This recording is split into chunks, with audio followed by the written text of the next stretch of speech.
Testing, mic check. Cinnamon buns, cinnamon buns, cinnamon buns. Hello, friendos. My name is Nez, and we are once again back at it again for some more Arknights because today we are continuing our story reading of Fantasy in the Mirage. Hold up. A lot of shit happened last time. Little recap. We got Geis, who have been forming in the lowly town of Mangshan Town.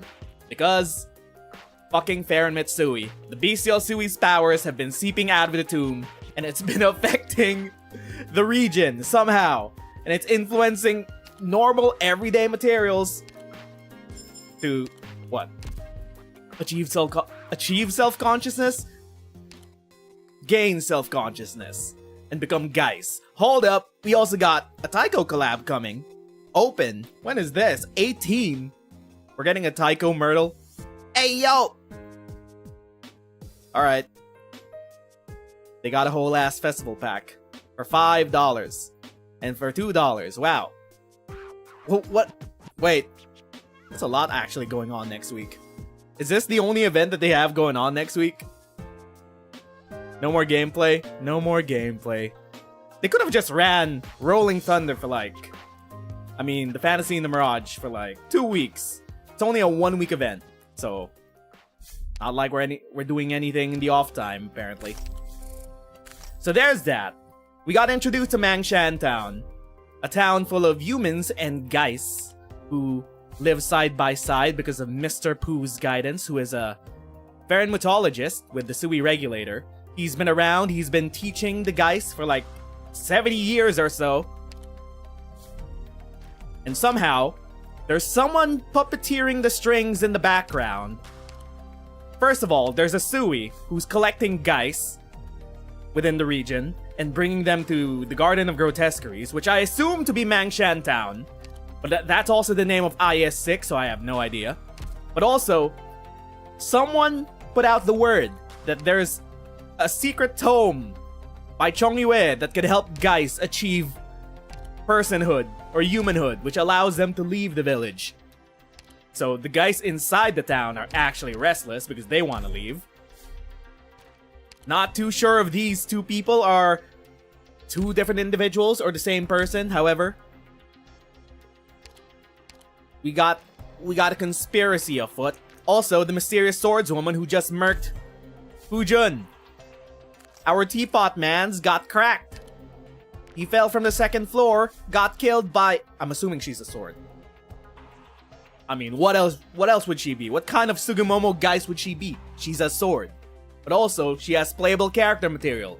Maybe she'll actually get out of Mangshan Town. So there's that. Hold up. My chair is sinking. Aside from that, we got introduced to the story of the stone, apparently. I thought it was one of Big Bro's Weiqi stones, but no, it was just a regular jade stone that Mr. Wan found in a river all throughout his life. It gave him good luck, not really good luck. His house burned down because of robbers, and then he had to rebuild it back up again by borrowing money from one of the Sui brothers. Still not quite too sure if that's actually second oldest. But the aura that he gives off kinda matches the aura that all the Geis give off in Mangshan Town. So, there's that. Hold up.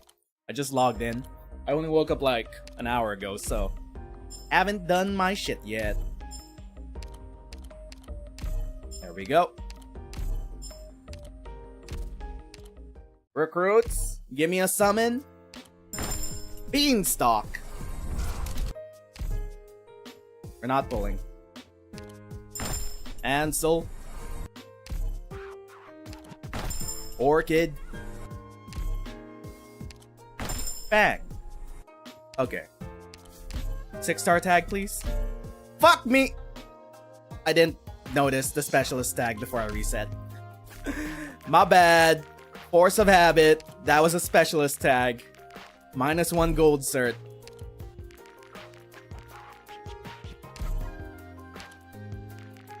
Fine. We'll be fine. Nope, nothing.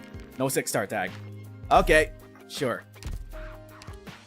Anyway, I think that's all with the recap. My theory is, either the they-them Farenmit from the Shanghai Zhong is puppeteering the guys to want to leave the town for some unknown reason, or it's eldest big bro that want the guys to leave because he needs an army to fight off the bestial Sui for the finale of the Sui saga. But I don't know how that fits because there's a Sui that wants to collect the guys, apparently in Mangshan town, and we still haven't met this stony motherfucker. Who is this? Is this the Sui that we've been seeing? That's not the Sui that we've known. It's a fucking robot. It's an automaton. It's a clanker! Fucking clanker. Anyway, we got a whole new ass character in Bai Jin. Hello? Mother? Mommy? Libery? They are making whole new ass Libery and Yan. Hold up. Alright. We're getting right into the thick of things with Chapter 4. Let's turn the volume up. Hold up. We're in Changshu? With Ling? We haven't seen... Wait, no, that's not Ling. When are you going to be finished, mister? No rush, let me think a little longer. But you've been thinking for half a day now. Last time I came by, you were thinking, and the last time before that, too. Were you tricked by someone? I've been here lots of times now, and I've never actually seen anyone play Weiqi with you. You're not wrong. I'm just thinking about how I should proceed. You need to consider how your opponent will react after you place a stone and all the changes that will arise after. Sounds like a pain. Just thinking about it makes my head hurt. Can't you finish the game first, then ask the one you're playing with to teach you later? It's just Weiqi. Is it Weiqi or Wakey? Pretty sure it's like Weiqi. Nothing's going to happen if you lose. Or is it Weiqi? But I cannot lose. The one who arranged this game promised me that if I win, he shall grant me a wish. You believe, older brother? A wish? Really? Shame I don't get any of this strategic thinking. I think I'm more suited for physical stuff. The sun's about to set, so I should get home. There's still a pile of junk I need to sort out. Zaijian. Is it Zaijian? Zaijian? Jian? Oh right, I just thought of something. We've seen each other lots of times now, but I still don't know your name, mister. My surname is Lan. My name is Qi. Lan of the Orchid Flower and Qi of Possibility. You do remember my name, right, mister? Luoxin? That's right. I gotta go now. Mother said we need to move out of the house for a bit. When I'm back, I'll definitely come see you again. Zaijian. Who is this precocious child? The sound of the boy's footsteps slowly fades away. Night falls upon the Weiqi board. Sunlight falls upon the stones. Rain and snow wash the stone benches. Lan Qi picks up the white stone. He places it down, but retracts his hand. Half a day later, he finally throws the stone back into its bowl. His 10th dead end. He keeps it clear in his memory. Time for yet another round of calculation. This time he must come up with some wondrous move or the move to triumph. Playing a game with Big Bro? Meanwhile, back in Mangshan town, and Grandpa Oven, who has pocket pancakes. We have arrived, Mr. Yun. But did you not say earlier that the one who awaited me was atop the mountain? 'Tis true, 'tis true. That person is atop the mountain. Indeed, my duty is merely to show you the path leading up to it. There is only one path going up the mountain, but it is not a hard walk. The forest around it have been cleared, so you should not run into any wild beasts. You need only head up. The rest has been arranged for you. I suppose it would be rude if I inquired too deeply. Then let us say our goodbyes here. May we meet again, Mr. Yun. You say that, but... Wait, what? What did you mean by that? What is that implying? That we won't see Grandpa of him ever again? I don't think I actually see a path up the mountain here. Oh, that's what you meant. The ground is completely covered in leaves. I doubt anyone has come this way in a very long time. Not even signs of any beast trails. Perhaps I should find the local to ask for help? Mother, mommy, hello, hello, blah, awooga! My tongue is rolling on the floor. I'm floating like a wolf towards a pie on the windowsill. Good day? Good day, my lady. Is something the matter?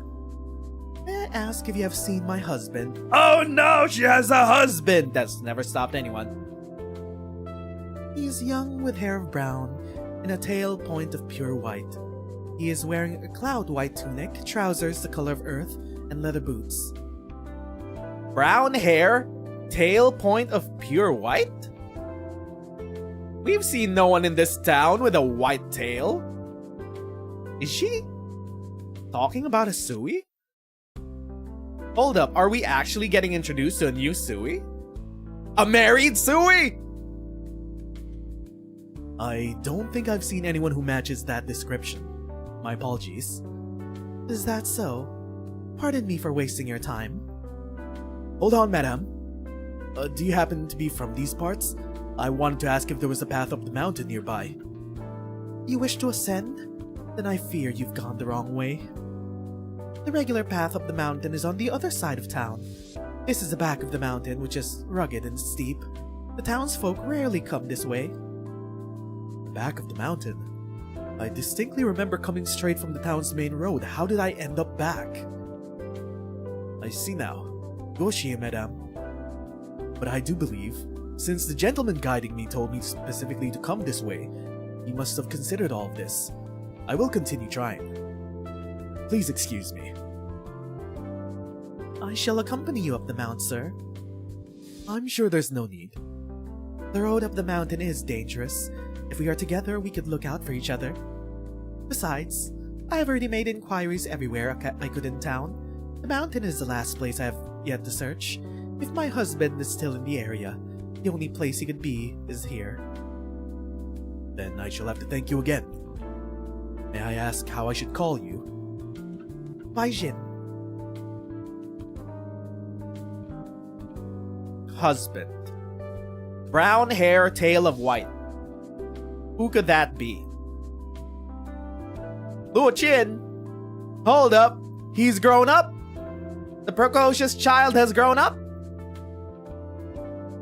Still stuck in that board, Brother Lan?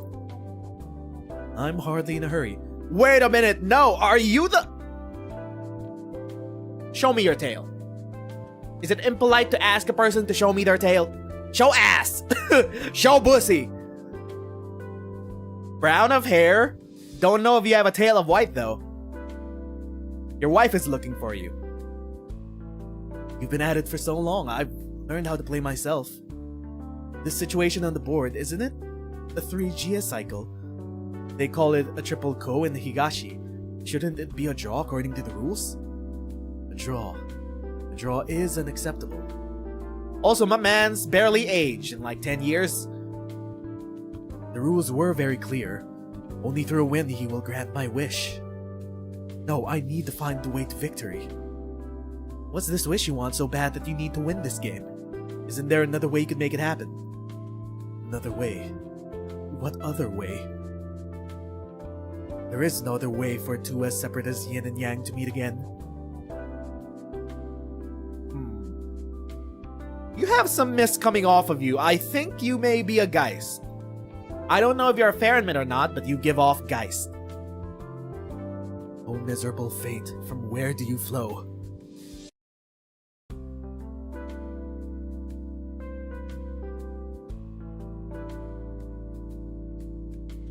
Will this do, Jinner? It's beautiful. You really are skilled, my dear. And here I was, thinking your ability to bake porcelain only applied to Weichi pieces. I could do a lot more than that. Next time, whatever you fancy, whatever you like, I'll be happy to bake it for you. He's a wife guy! Once we are wed, I'll put this vase in the most conspicuous spot in the living room. Face in the east, mirror in the west. Enjoy lifelong tranquility and rest. We're still missing a mirror then, but if we place one, we won't have anywhere for the clock. Well, the bell in town rings in the morning and the night. It'll do. In time, there will be flowers in the vase. You and the mirror shine. My man! Bro? Wife guy? Oh, that's enough of you. We don't have much fuel left, so head out to the back of the mountain to chop a few logs while it's still light out. Alright, just sit tight then. I'll be right back. I will. Dinner should be ready when you get back. Okay. I'm going to predict this plotline. She's a human. He's a geist. He wants to make a wish so that he could become human, so that he won't outlive his wife. Because as a geist, he's probably some form of long-lived. He's not immortal though, these guys can still die. But I think he just wants to be human. I mean, I can see it like a mile away, dude. Fire! What's going on? Where did these monsters come from? Jinner!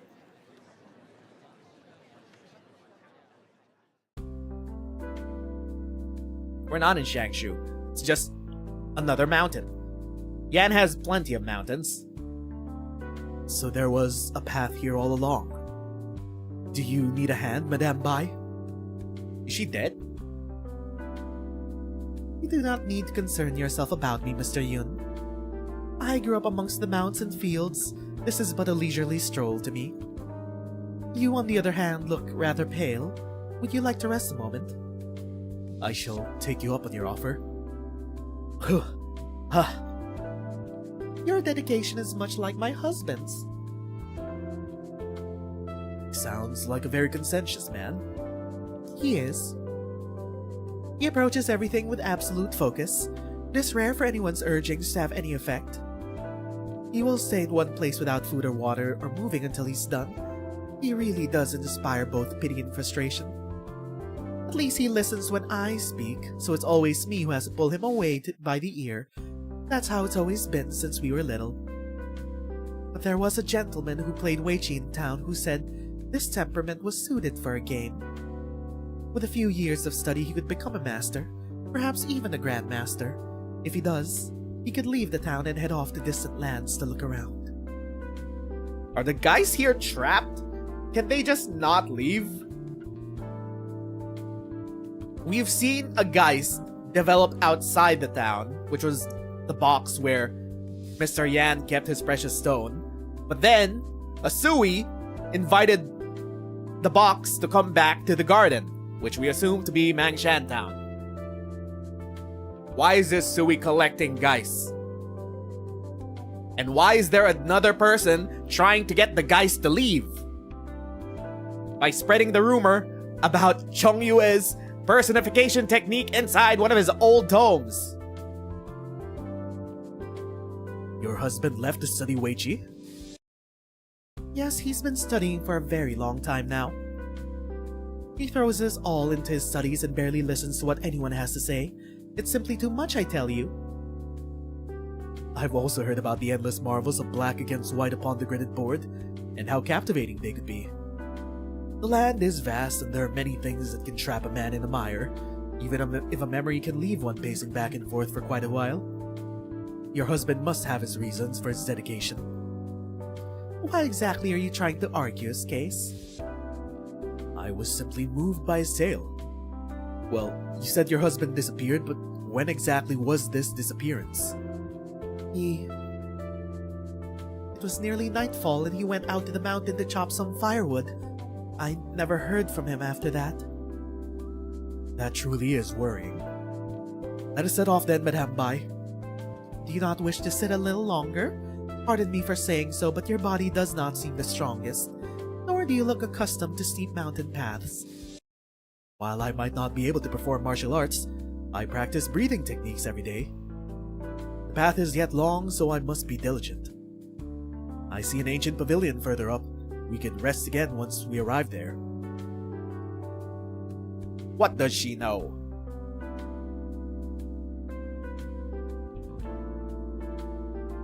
I'm like 99% sure that her husband is a geist.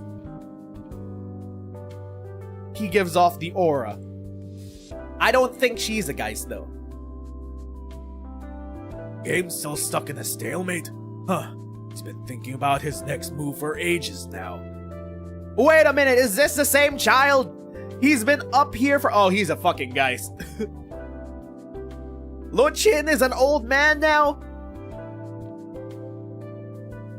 Just how long have you been working on this one move, Brother Lan? Yeah, he's a geist. He wants to become human so that he doesn't outlive his wife. I don't know. My grandson's now as tall as I was back then.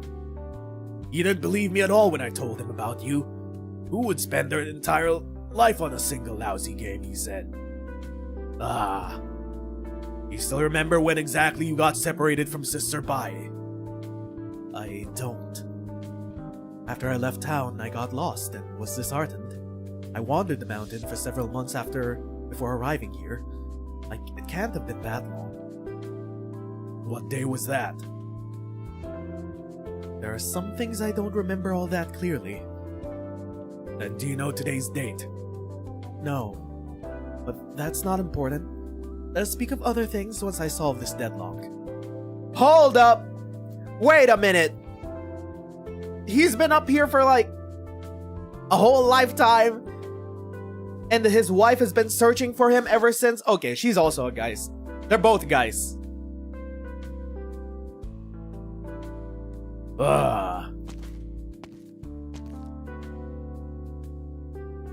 Oh, everyone's in town's been in a bit of a tizzy over some treasure or that. But I never expected someone to come over here. Here to see the game as well, young sir? We're just here to take a rest. But it's just you. Just me? The lady I was climbing the mountain with... Strange. She was here just a moment ago. Yun Ping looks all around him, but there is no sight of the woman. There is only a young man sitting at a Ouija board in silence. And this gentleman is... He's trapped in that game. There's no getting him out of it. If you know how to play, help him out a bit. This game state.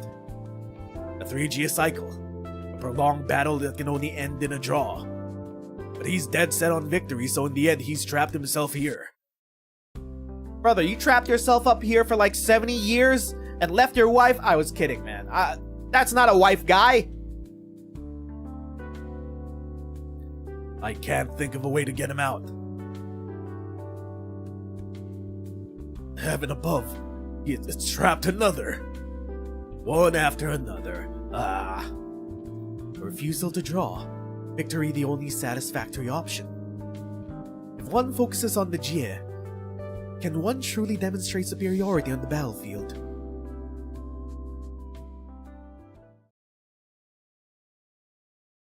Wasn't Jie the name of the one Sui sibling that passed away?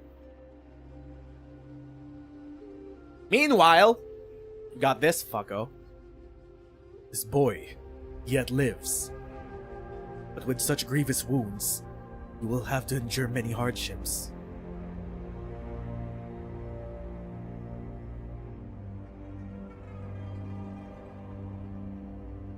Okay, we're inhuman. I can't practice Kung Fu with my body of mine, so what use is there in me recording all the many styles under heaven? I completely forgot that he was one of the disciples of Chong Yue, and that he was recording these. That's why he's searching for the tome? I don't understand, Grandmaster.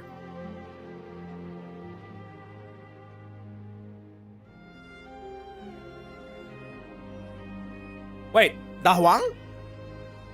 Hold up. We're in Da Huang? Also, at the back of my mind, Like 5%, I'm still coping that Zhuang Fangyi in Enfield is just Chu in another form. Because everything lines up. Da Huang and... Fuck, I already forgot the name of the place. Wuling! Da Huang and Wuling have such similarities. Even with their plot lines, fighting off the corruption, using Sui technology to fight off the Blight and or the Collapsals. Like, what if? What if there's a 5% chance that Fang Yi is literally just Shu, who's been, I don't know, reborn in a different way. Reborn again, a second time. She already died once. Oh, we got Zola. Yun, have you ever questioned the Grandmaster's plan for you? Of course I have. When I first took this job, my heart still harbored some resentment. I felt like making me watch everyone practice Kung Fu every day was like chaining me atop a stake while dangling meat before my eyes. The scent hits you like a fist, your eyes go wide with greed, but you could never have even half a bite. I tormented myself with an endless barrage of complaints as I suffered in discontent. You don't look like you're suffering now. Even though my progress is only theoretical, it is enough to soothe me. But more importantly, I believe I understand some of the reasoning behind it. Have I told you about my recent dream, Zuo? Nah, you might as well tell me now. One night I dreamed that I would return to the countryside someday. A nameless, obscure man. All those many martial moves and techniques, when used upon the fields, will let you save a considerable amount of strength in tilling and hoeing the land. Another night I was a passionate warrior, quick to kindness and vengeance, an imitator of the Grand Master. Strike and sunder the tide's cleft, retract and leave no peace bereft, a legend born from a single punch. Before dying after all my breath is spent. They both sound really different from the Yun I know.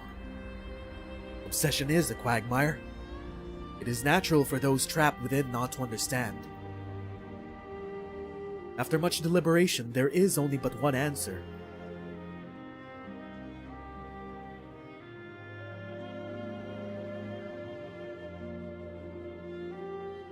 First give, then observe, and finally take.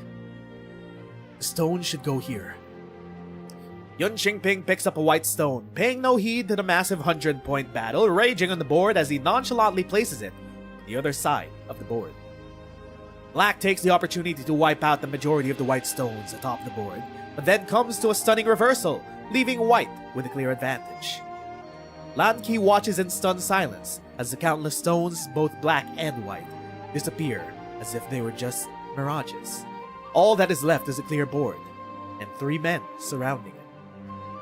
The stalemate has been broken.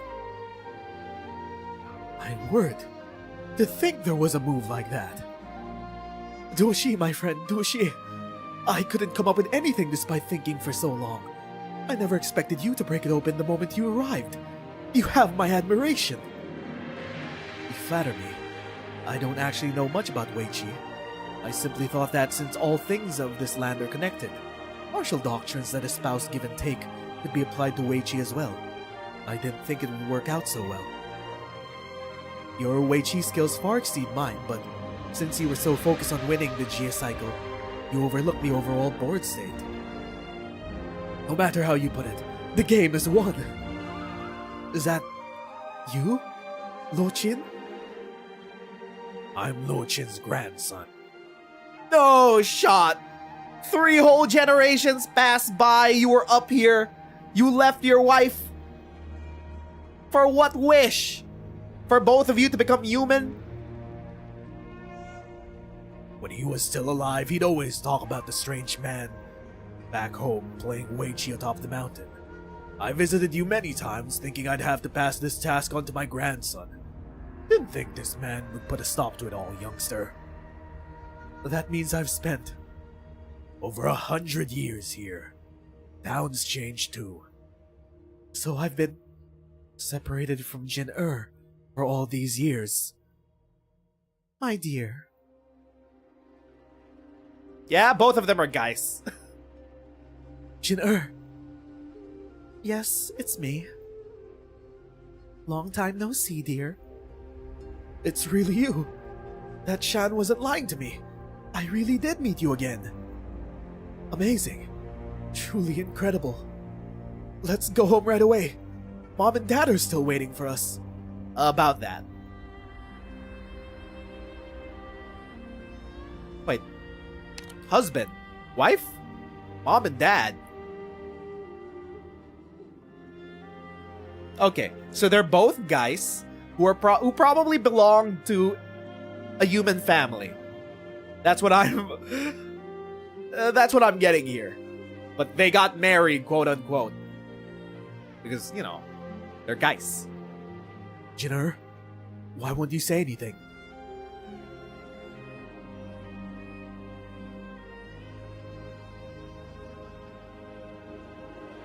Hold up!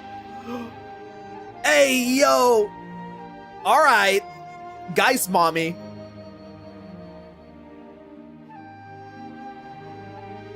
Hold up, what's going on with Lan Ki?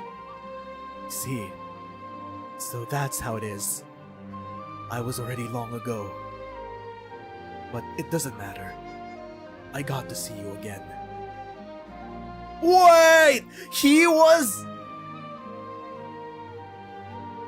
I thought he was the guy since she was the human. Nope. She was the guy said he was the human. It's just his spirit was just playing chess out here for so long. For what wish? With the game ended, the Shan keeps his promise. And so Lan Ki is free of his regrets.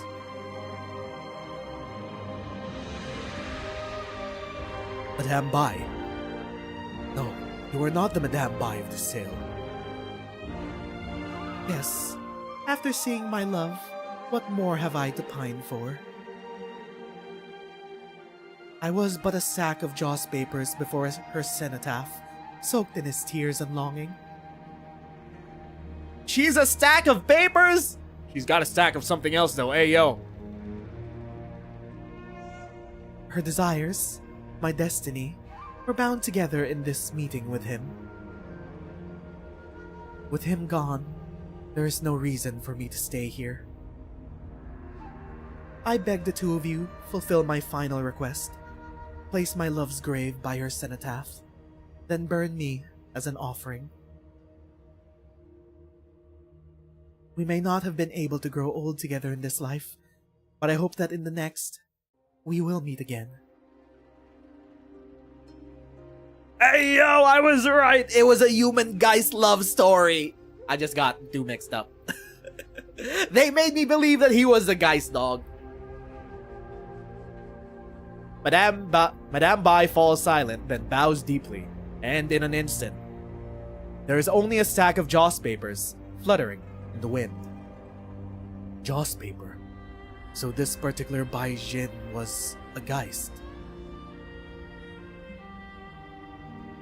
No, wait. Interesting. Is that implying that the man's wife was the owner of the joss papers? She was the original Bai Jin, but she passed away a long time ago, waiting for her husband to come back from his fucking chess game. That her joss papers manifested her desires, became a geist, and animated to look like her, to fulfill the reuniting. Cinema! Kino! Cine! Bro? The real Bai Jin died a long time ago waiting for your ass? Oh my god. You're a disgrace to wife, guys. You made her wait so long. At least you got a reunion. 120 years ago, for some unknown reason, a horde of geists fell upon the town one night, wantonly lashing at anyone and everyone. Truly a calamity. My granddad was saved by the young man named Lan Ki. He helped many townspeople escape with their lives that night, but he himself had to be saved from the flood of geists by Bai Jin. As for her, She died that night. Yep. Okay, fine. So he didn't abandon her. Wait, did he go up the mountain before or after the Geist attack? She died before he went up the mountain. He wished for the Wakey to see her again. Okay, fine. You have regained your wife guy status. Mr. Lan and Madame Bai were kind people. I heard those guys are born from thoughts. Once those obsessions are gone, they go back to being regular objects. The secret passed down my family for 3 generations is finally borne fruit. So, why do my tears refuse to stop? I'm heading down the mountain, youngster. I need to make sure Sister Bai's request gets done. And also tell my granddad about what happened. What about you? There's someone I'm meeting on the mountain. I need to get going. You meeting the Sui? Which one is it? This mountain's so lively nowadays. No idea what kind of big shot asked you to climb up the backside to meet up. Well, I'll be off then. If by any chance we meet up again, you're welcome at mine for a cup of tea. Old Look carefully packs up the things on the ground, putting them in a basket before tottering down the mountain. Was it you who broke the stalemate? Secret third party! Is it time to reveal the Sui? Motherfucker, what is this? Hey, yo! May I inquire to who is speaking? A half-life who deals with menial tasks. A hard-working Geist is all. It's a Geist? You're a Geist? What the hell? Hold up. No. That color. It's Jade. The story of the stone. It's Mr. One Stone. Why are you fucked up like that? Why can't you look like the other Terrans? Why are you shaped like this? Is it impolite to ask that? You are the Chongyue's record-keeping man.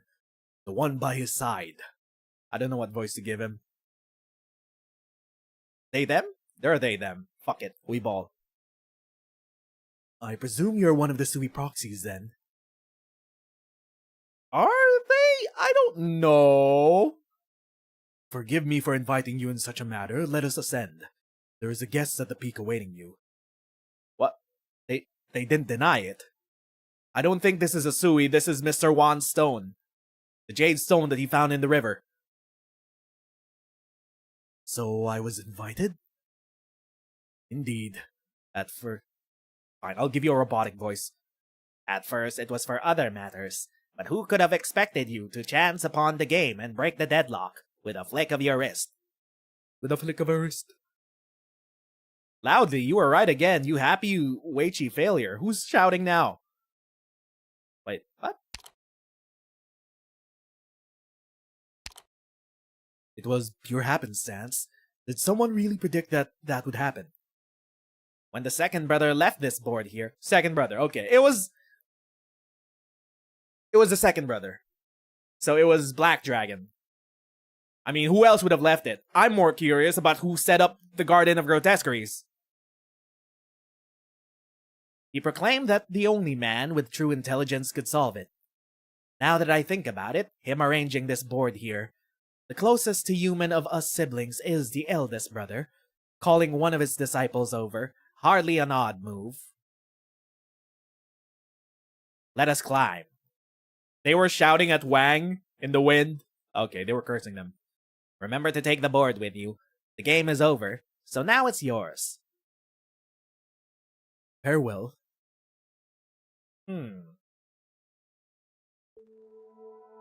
Who is atop this mountain? Which Sui are we meeting? I do not know what to call you.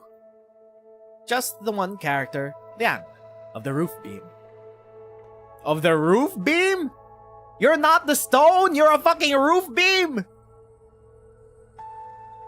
Mr. Liang, You said that only the Grandmaster's students could break this deadlock just now, but the game already had a player before I came here. You mean that Lan Ke? Oh wait, you mean that Lan Ke? He really did make a promise at the time, which kept Lan Ke playing. It was a game where the more obsessed you were with the Jie, the less able you were to resolve it. He knew full well that a Weiqi player would be mesmerized by them, yet still allowed him to join. I feel like this statement has a double meaning. I don't know if I'm mistaken or not. Jie is the one Sui sibling that passed away, dematerialized. The more obsessed you are with the Jie, the less able you are to resolve it. It could be said that the one who arranged this game simply wished to play, or perhaps... Obsessed with Jie, yeah. Like, there was a double meaning to that.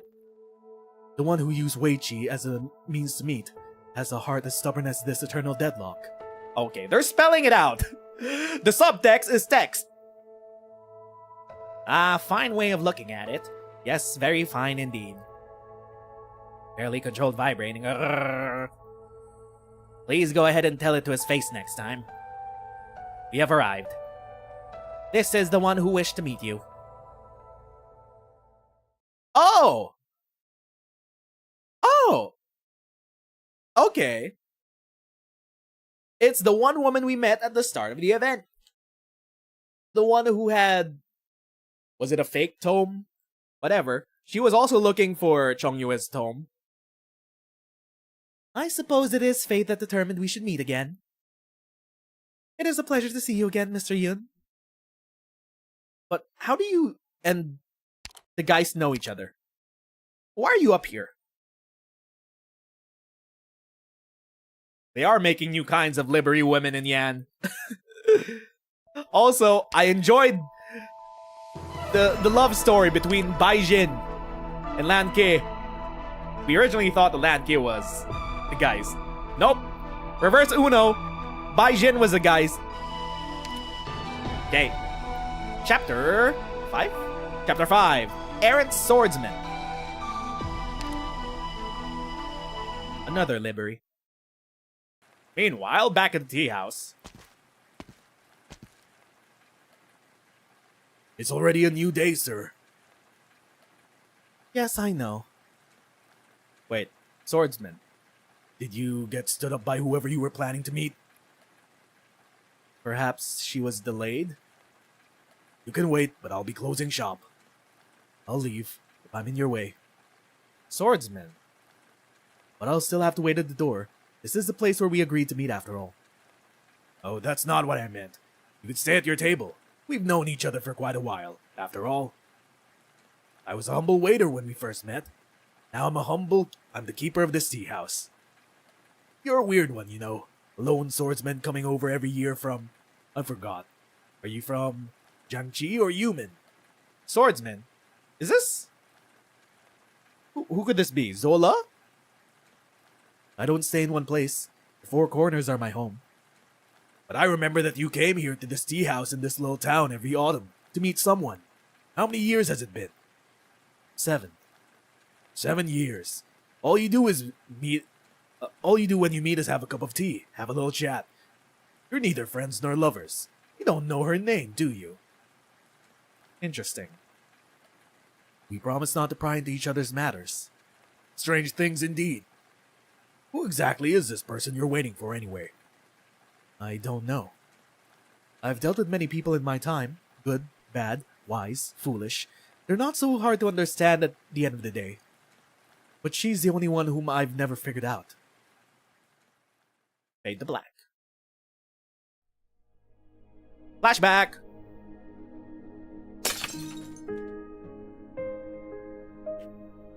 Your sword just knocked over my tea, young lady. It's rather cramped in here. You should put away that sword of yours.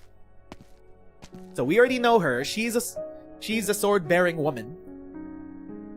She's also a geist, who's most likely a sword. It's just a cup of tea. I'll pay for it. In fact, I'll buy you a jug of wine and call you my friend. and you can teach your new friend how to use a sword. Me? You're talking to the wrong guy. I'm no swordsman, just an ordinary merchant delivering some goods to the City of Dusk, stopping by this town for a cup of tea. I don't even have a sword on me. What kind of swordsman doesn't carry a sword? Don't play the fool with me. I won't let you go until you say yes. She's a sword geist who doesn't know how to use a sword. She needs someone to teach her.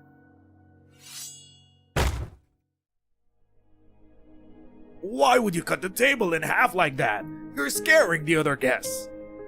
Shut up. I'll pay for it later. Don't interrupt my chat with my friend. Say any more and I'll cut you in half too. Alright. That's not very reasonable, is it? What point is there in being reasonable? Better to roam free in the Jianghu. But one needs plenty of skill to roam free. I know you're a master of the sword. I want to learn from you. Ah. You came a little too late. I lost my sword. The moment it disappeared, I vowed to retire from the Jianghu. You lost your sword? I lost it. When? Last night. I stopped by this time for the night. It was gone when I woke up in the morning. Brother, she's your sword! Bro, you're her master! It just disappeared without a trace. No thief ever came, nor could they have taken anything from me if they did. Brother, this town has coexisted with guys for so long. How do you fuckers not realize when things go missing, they probably turn into guys? But maybe it's not common knowledge. But then again, when people saw Hujun fall from the second floor and die, people weren't surprised that he was just a teapot. So how do they not already know or have suspicions about what happens with missing objects in this town? Especially things that you care about and put emotions into, and maybe even desires. What kind of sword was it? A good one. One who was by my side for many years. Without it, my business would not have prospered so much, nor would I have had the fame that I enjoy in the Jianghu. Why don't you look for it if it's so important? On the contrary, I can't look for it. Why? For so many years I've used the sword, washed it, used it again. Nightmares and waking up from them. It seemed like there was nothing else in my life. The sword does not remember the blood that it had tasted, but I can never shake the sin. Perhaps losing my sword was a sign from heaven. I will rid myself of the sword and the status it brought me. Perhaps I'll change my face and name, and find a quiet place to live out the rest of my days. I'll leave the Jianghu and bid farewell to my life before. That's why I can't teach you. The tidings of fate have brought us together in this tiny tea house. If you don't mind being a busybody, I have a word of advice for you. Don't learn the ways of the sword, and cut all ties with the Jianghu. You can't rid yourself of it. Why? You're lying. You're tired of the killing and the constant cycle of revenge, but you could never let go of the freedom of the days when you loved and hated as you pleased. You just wanted an excuse to quit. Wait, no. You just wanted an excuse to quit. Losing your sword gave you a convenient one. You're talking like you know me. Motherfucker, how do you not put two and two together? She's your sword, bruh. Shall we make a bet? We'll see each other in the very same tea house, same time next year. Go and live a year without your sword, as you intend. If you feel happier, I won't bother you again, nor ask you to teach me about your swordsmanship. I can learn it, whether you teach me or not.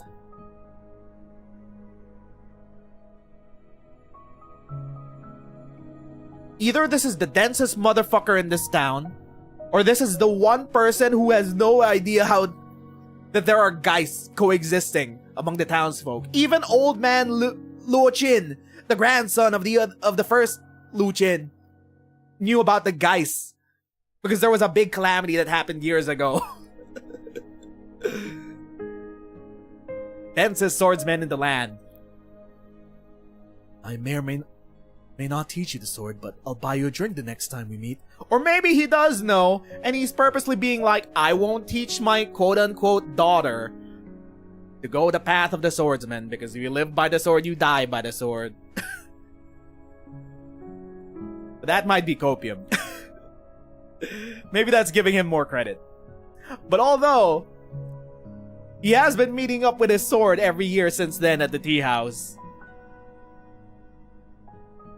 you think he fucks his sword? Is that a wild question to ask?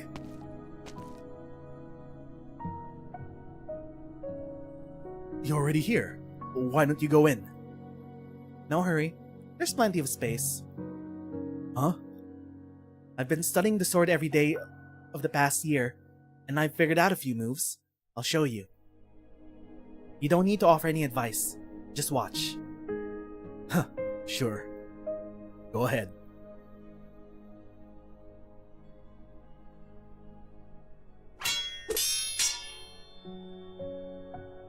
And that's it. 多谢. Why do you thank me? Without a master like you, I wouldn't know which moves should be polished and which moves should be scraped. I didn't need you to say anything, all I needed was your reaction. Your face told me all I needed to know about which moves stand out and which moves are flawed. You said you didn't want to take up the sword again, but you looked like an inveterate drunkard who just saw a jug of wine. You can't hide it. The Jianghu is too dangerous for a simple one like you. You're absolutely right. Interesting. Ouch! Here, take this medicine. I thought you would keep holding your pain. The wound opened when I laughed. What happened? I was waylaid on my way out of the Jiangqi, after delivering the last batch of goods for the season. Enemies of yours? Yeah. A job that I took a few years ago. It was only after I killed the man that I realized he wasn't just an evil rich man. Many people had reason to thank him. And reason to take revenge for him, even though they were not his kin. They must have watched me for a long time. They finally dared to attack when they were sure I had lost my sword. I haven't fought in a long time. I barely escaped with my life to meet you here.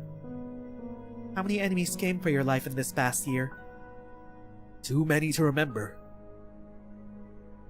And you just kept running? What was I supposed to do? Let them kill me? You could have killed those petty minions easily, sword or no sword. To what end? One can never truly kill all of one's enemies. Kill one and you make another. I'll just keep sinking deeper. And what of it? Isn't that what the Jianghu is about? Live free and live without regret? If your sword hand slows down and you fall to someone stronger, that's just how things are. You've seen the best and worst of the Jianghu. What's so bad about such a life? Besides, is laying low and keeping your head down for the rest of your life really the way you want to live? I still think losing my sword was a sign from heaven. Oh, she knows! Bro! You can't just say that in front of her! She knows you're her master, and she's like, the fuck? Bro? Come in, my friends. Your tea is ready. You should drink it before it gets cold. Let's go. You can leave once you've had your tea. But I just arrived. My swordsmanship has improved greatly in the past year, but you haven't figured out how to live without the sword. I won the bet this year. See you again next year. Farewell. Year 3. I will take a sip of my coffee.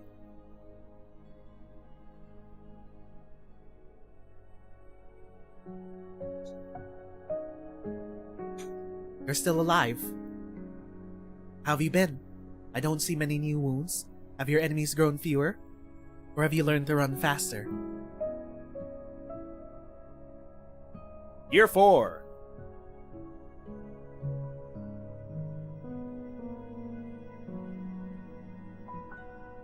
Marking a boat to find the sword? How could anyone be so stupid? Although I've never seen a boat, nor a river, nor the sea. Lotus leaves as far as the eye could see, An endless green becoming one with the sky. I wonder what it looks like. They are implying that the Geist cannot leave the town. But there has been someone bringing Geist into the town. Like the box. Mr. Wan's box. Also, the stone eventually made it back to town. See you next year.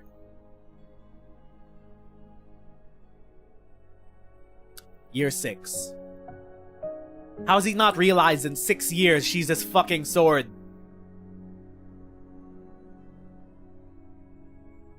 Hey! Oh, there you are. I got within 2 inches of you, and you didn't notice. I could have killed you easily if I wanted to. You still can. You were distracted by something else. What are you hiding? Oh. Notice? Warrant, bounty. Delivering blade. Is it the name of you and your sword? Yeah. You keep talking about ridding yourself of your sword, getting away from the Jianghu, then you commit all these crimes. Not me. The delivering blade. What do you mean? The delivering blade, which had been quiet for so many years, has once again been active in recent months, leaving a trail in multiple nomadic cities. Jiangxi, Langyi, Shangshu, Lungmen. Or should I say a trail of blood? I told you last year that medicinal herb harvests were poor across the board. I had a really tough year, so trying to my debts settled with a few major clients. You mean someone stealing your name to do evil? Attempting to frame you directly even? Why? For 20 years I've worked for both the law and the underworld. There must be countless warrants and bounties on my head. But there's one thing I can be sure. Whether they're trying to catch people's attention or hide their true aim, the name of the delivering blade is convenient for them.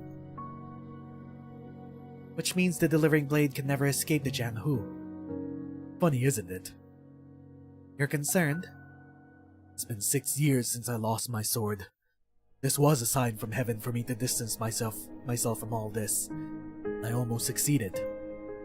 When I first set foot into the Jianghu, I just wanted to make a living by the sword while doing a few good deeds along the way. But further down I went, the less my will was my own. It's only now I realize the Jianghu is a vortex. A giant vortex. There's only one way out of it. Don't get sucked in the first place. You're in pain. I've never seen you like this before. Is that so? Perhaps. Enough about me. What about you? Me? It's true. You could have killed me if you wanted to just now.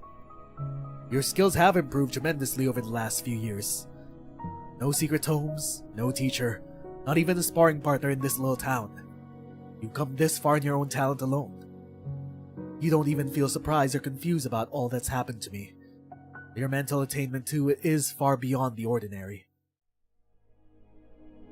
The first time we met, I tried to dissuade you from studying the sword, out of my own experiences alone, but perhaps your true genius belonged in the Jianghu all along. You should leave this town and see what lies outside. But she can't, because she's a Geist, and Geist can't leave for some reason. You're right. It's something that I must do. Young lady, what is it? frankly, there aren't many who would be a match for you at this point. There's no need to linger in this tiny town. If you want to leave, you should. We met each other by the tidings of fate. I would like to give you a present, if you'd take it. The name of the Delivering Blade. Call yourself a student, even the Delivering Blade himself. I could even give you a token to prove it. The Jianghu can be a treacherous place. After all, it'll make life a lot easier for you. You should go. Let's bring this annual meeting to an end. It's not time yet. What? I haven't found a way to leave this town, but I will soon. I don't understand. You're not the only one who's being drawn into the vortex. See you next year.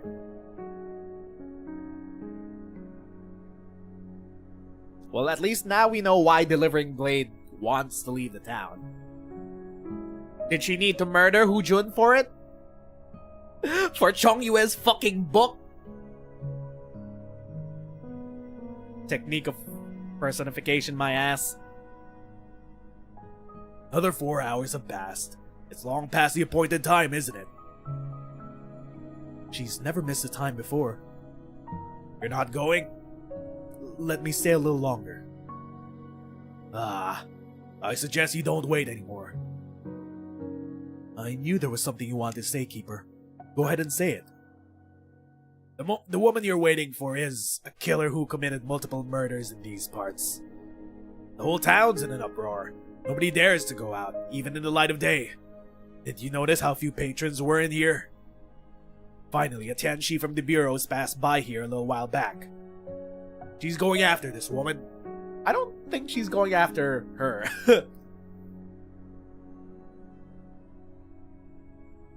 So I don't think she's coming. She might be aloof and eccentric, but she's not evil. What happened? I heard she was looking for a secret tome meant to improve one's kung fu or something else. I don't know the specifics. You know, I've been wondering about something. Go on.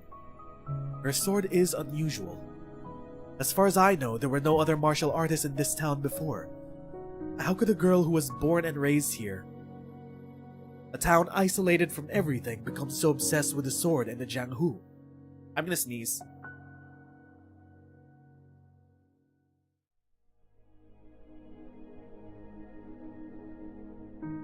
I sneeze. I think my allergies are acting up again. Time to sip coffee.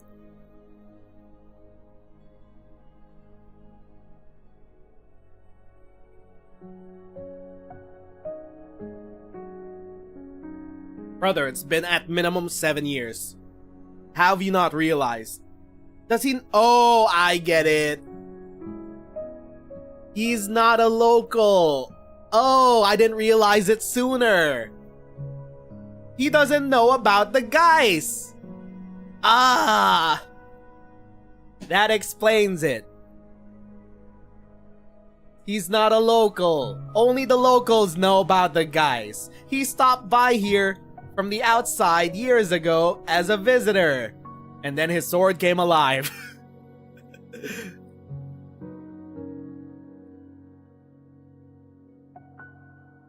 Born and raised here. No, she's not a local.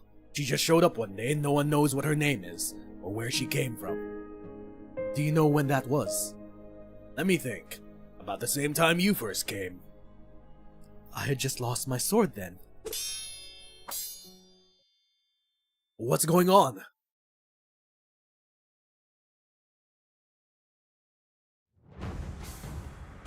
Sword fighting in the streets.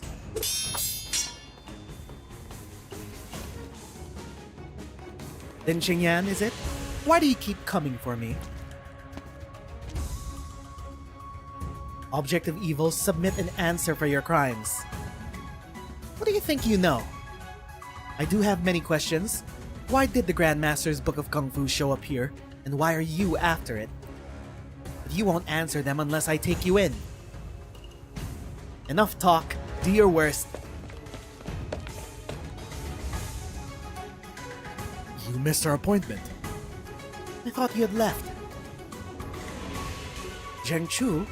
The Delivering Blade? I don't remember ever doing business with the Tianchi bureaus. Lin Qingyan of the Tianchi bureaus. I read your files while I was working at the Judicial Review Office. It was a thick one. You have been quiet the last few years, though. I see you were hiding here. So I end up finding a judicial official who knows about me in this place. What a joke, isn't it? Trying to retire from the Jianghu. Are you in league with each other? Didn't you hear him? He left the Jianghu behind trying to wash his stains from his hands these 7 years. He has nothing to do with this secret tome or the entire incident. He's trying to protect you. Protect me? I don't need it. Young lady. Get out of the way. I can deal with her myself. The swordsman does not move.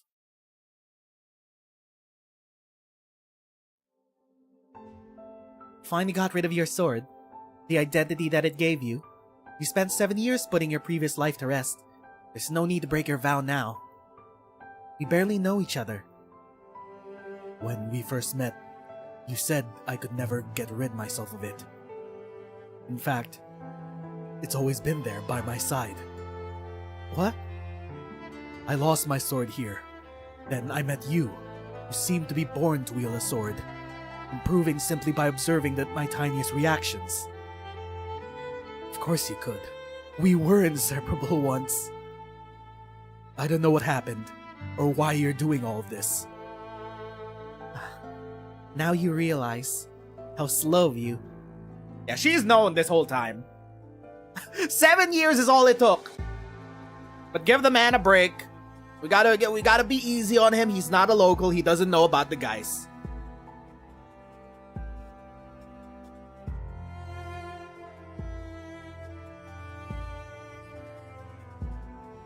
Funny, isn't it?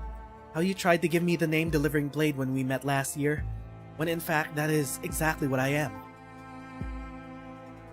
This is a strange town. There's a mysterious power in the air, causing inanimate objects to become sentient geists. Teapots, fans, rocks.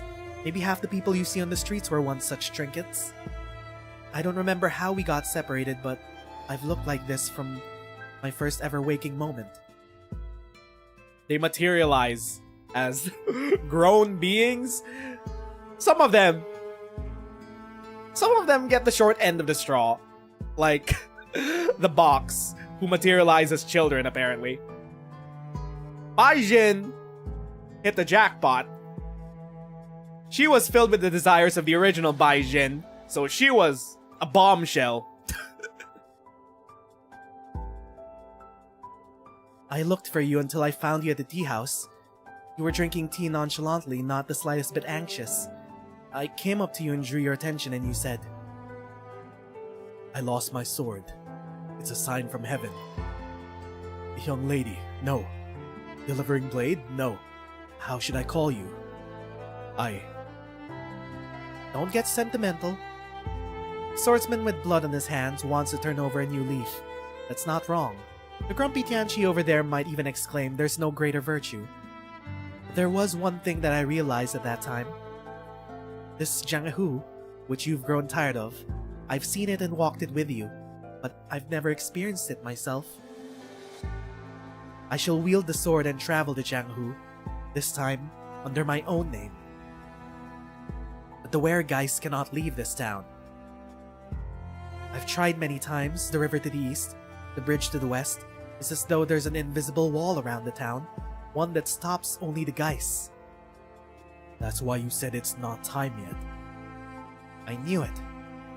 You stole the Book of Kung Fu because you sought to break this barrier for geists through the Grandmaster's teachings. Such strange affairs.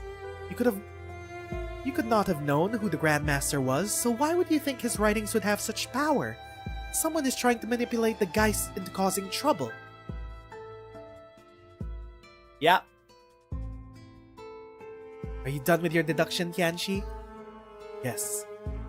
I thought you might have been a geist, but I didn't expect you to have such a past with Zheng Chu, the Delivering Blade, yet it provides no reference for my judgment of your crimes. You must answer for the acts you committed in attempting to acquire the book. Guys have human rights. You murdered one. Submit or be annihilated in form and spirit by Lei Fa. Submit. The secret tome is already mine. Soon I'll discover its secret and leave this place. This place that I've been trying to get out for 7 years. No more sword bearer, no more sheath. What is there to stop the sword's edge? The only way to stop it is to break it. If that's so...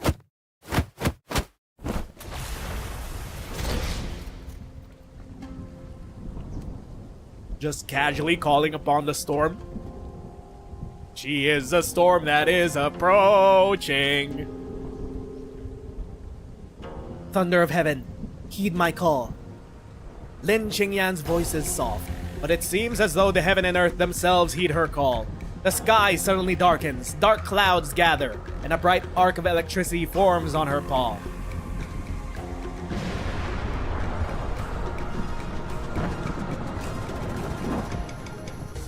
Tianxi Lin. I don't know how things came to this, but I can understand why she wanted to do what she did. There's no need to. She's my sword. I'll accept responsibility with her. Be gone! Fool. I can understand her desire for freedom, but violence is inherent in her nature as the geist of a sword. It is likely that she cannot control herself anymore the more intent her desire is. The more important it is that I stop her from putting even more innocent people in harm's way. Was Hu Jun innocent to begin with? That man poisoned 3 people before he got murked. Did you get the whole story? From the one guy from Chong Yue's disciple? Hu Jun wasn't innocent though. He was ready to kill 3 people for the same thing. As for you, it was a good thing that you took the loss of your sword as a sign to distance yourself from the Jianghu and its conflicts. But 7 years have passed and you have yet to fully retire from it. Hatred and grudges are like snow falling in a valley, piling deeper and deeper, but you could have freed yourself from it if you truly tried. Maybe she was right. In your heart, did you really throw away your sword? Enough talk. As both Deputy Minister of the Judicial Review Office, ex-Deputy Minister, and disciple of the Tianxi Bureaus, this thunder must strike!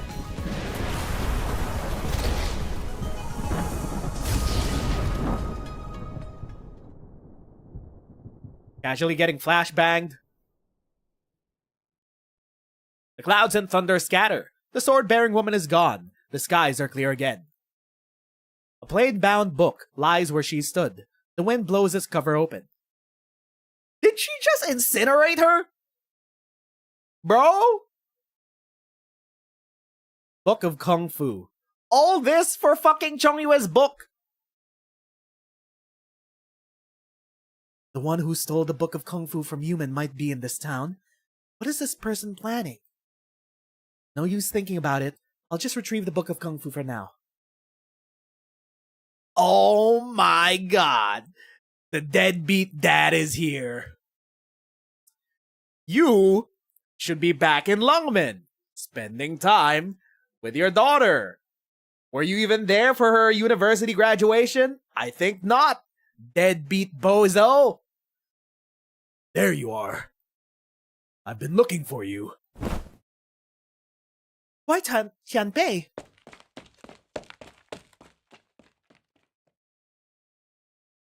We don't even get his sprite. He just swoops in after the book falls out, leaving the swordsman to mourn, delivering blade. Bro, she had such playable character material, dog. What do you mean you just incinerate her? There is only the swordsman left on the street. He stands there in a daze, staring silently into space. Such commotion. Is something the matter? I lost my sword.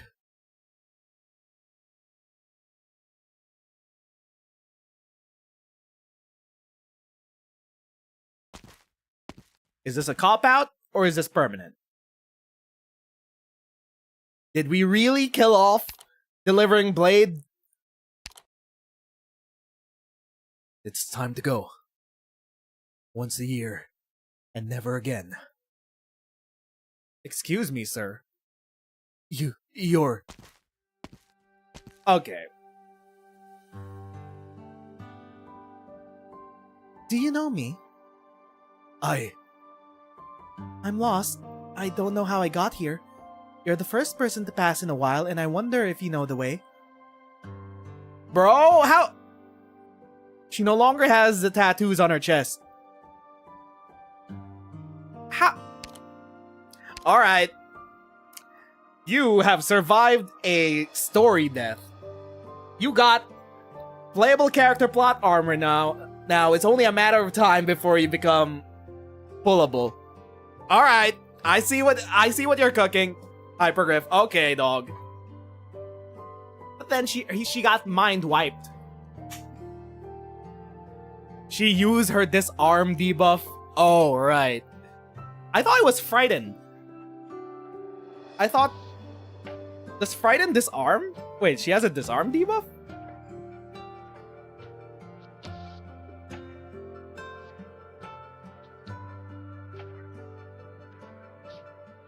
So that's what the Tianqi Lin meant. It's called disarm in the original? Ah, that makes sense. The language barrier has messed with us. Frighten is disarm in Chinese? Didn't know. In your heart, did you really throw away your sword? Okay, but now she has amnesia. All that sword training these past 7 years. Maybe she still got muscle memory though. It is muscle memory. I don't know the answer. But what you're doing is heartless, Tianqi Lin. Heartless, is it? Are you still going to beg mercy for her, even at this hour? We saw each other one day of the year for 7 years. I thought I was the one guiding her, but it turns out it was the other way around. It's true, I was a fool. I had thrown away my sword only to pick it up time and again. I don't know what I'm clinging to or what I'm afraid of. Maybe it's something I should figure out in a remote village somewhere or in a prison cell. I'll pay for all the damages that she caused. I'll turn myself in. Before that, though, please. Frenzied muttering. Look at her. She can't hear you anymore. She has engaged in too much violence to obtain the book. Malice will overcome her mind even if the thunder of heaven does not strike. But she will never truly be human, even if Lei Fa manages to rid her of Geisthood. The living suffer much and think much, but the Geists formed from inanimate objects are often simple of mind. It's difficult for them to truly become part of society. Is it an act of kindness to bring them into this world, or an act of cruelty? They didn't consent to becoming Geists. They didn't consent to their masters bestowing them with deep-seated emotions and feelings. It's also this motherfucker's fault that she kinda turned out the way that she did. For 7 years, he didn't give up being a criminal, despite saying that he lost his sword. And that basically just still... that poured into her. All of that wanting of the Jiang Hu lifestyle was what manifested in her when she first came to be. Maybe now we could work on a clean slate after Swordsman Bozo finally realized maybe you should quit the criminal life. Perhaps you should beg the Tianqi Bureau's forgiveness when all is said and done. Lin Xingyan. What? Enough talk. As both a Deputy Minister of the Judicial Review Office and disciple of the Tianqi Bureaus, this thunder must strike. Bro, she flash-banged her hard enough that she lost her memories. Or her malice. She no longer has the breast disease tattoo. What did you just say? Don't you remember anything? Remember what? Never mind. There's a town down this path. The Chidao's half a day's journey from there, which leads to many nomadic cities. Changshu, Dahuang, Langyi. Where are you going? Where do you want to go? Wait, what? She could leave? Forward. I'm not in great health, but I want to see those places. Perhaps we could travel together for a while. Wait, she manifested outside...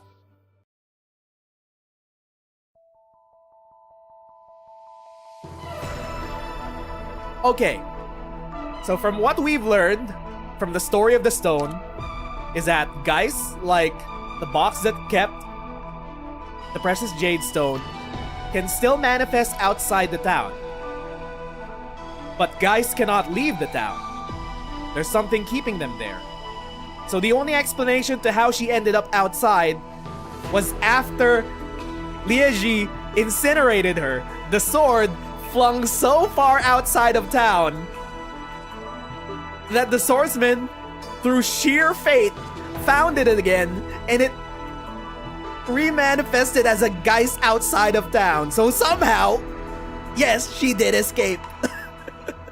Sword wife acquired sword daughter. Alright. That's a loophole, I guess. Sure, I'm buying it. Yeeted by thunder. The sword was yeeted by thunder outside the town when it was no longer a geist. And now it's technically a broken sword. Because she no longer has the sword in her sprite, I guess. And it just remanifested. Happy ending. But also, this deadbeat bozo, I think you were the one that brought the Kung Fu book into this town and started all this mess. Reaching the top.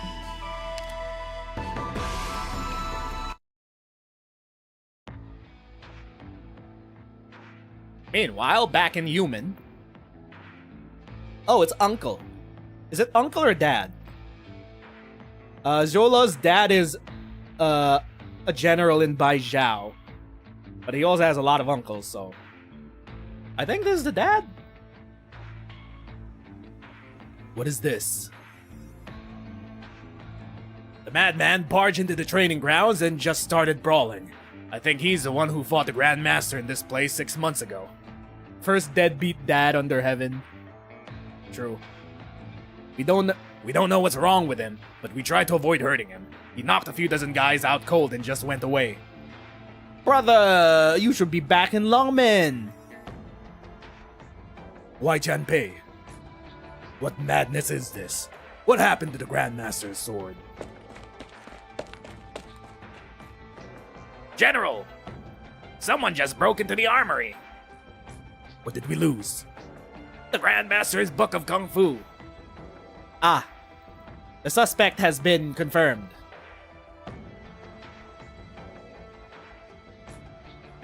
Are you still obsessed with fighting Chong Yue? Dear General Zhuo, war is on the horizon. The lives of your soldiers and the livelihoods of your people must be your priority. The best strategy is to disrupt your enemy's strategy. Non-aggression is the essence of justice. I have borrowed your book for a time. Oh, this is... Why? It will be returned to you in due course. Mo Yi Shanghai Zhong... No! Shanghai Zhong! Best regards. The contents of the armory are unmolested except for the empty space on the bookshelf. Mo Yi Shanghai Zhong? I thought it was Deadbeat who stole it. There's only a letter where the book should be. Guards! Yes, sir. What are your orders? Prepare a messenger. I have a letter to be delivered to the Sui regulator. Yes, sir. And the second messenger to deliver a secret message to the Tianxi Bureau. Understood.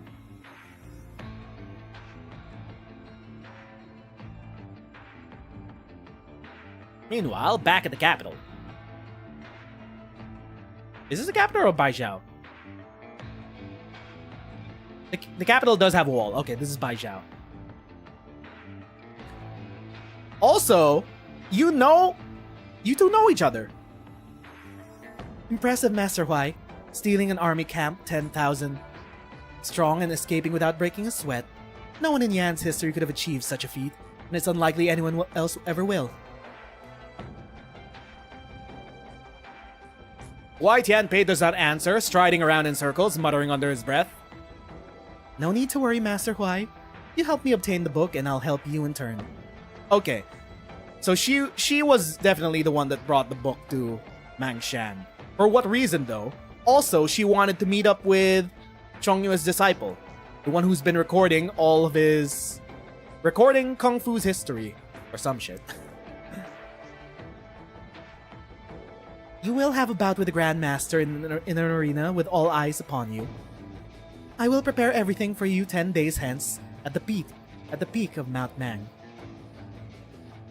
They're gonna fight at the peak? Uh-huh. But I want to ask you, Master Huai, no mortal man is your equal, and you know that the Grandmaster is no mortal man. Why do you insist on defeating him? Humans have not held their own against beasts for thousands of years by pitting their own weaknesses against their foe's strength. You're not making any sense. If someone's stronger than me, I train until I beat them. If heaven and earth are stronger than me, I'll do whatever it takes to beat them, except attend my own daughter's university graduation. I am off! Fucking bozo. This obsession of yours is not fit for a mortal man. But you could not have been forced into your current circumstances by the merchant Lee? if you'd completely forgotten your humanity. Is that referring to Lee? The merchant? Should I pity you or laugh at you? Interesting. Lee reference? In my side story? Motherfuck! Alright, I called it, man. I mean, we are still looking for him. We gotta bring him home. Dad came this way, Uncle Lee. Footprints are widely spaced, but the distance between them is consistent, and every print is equal in depth. They could only have been left by a kung fu master. This looks like a mangler's claws. You're making fun of me again. I caught one glimpse of him that time, and then he got away. This is the only way now, based on the clues that we have. We deal with smart people in smart ways. Your dad is a kung fu obsessed fool, so we handle him the foolish way. Just keep looking. Are you worried about him or angry that he's making trouble again? I just don't understand. No one would ever call him reliable, and he's always honest and upright when it comes to kung fu. Never bully the weak just because you're strong and never hurt the innocent. He raised me on those ideals. I don't get it. What changed him? I've heard that people lose their reason when they lose what they love, or they let their obsessions get the better of them. Is there anyone under heaven who could break his heart over kung fu? Unless we're speaking about Chong Yue. I forgot these two also met up.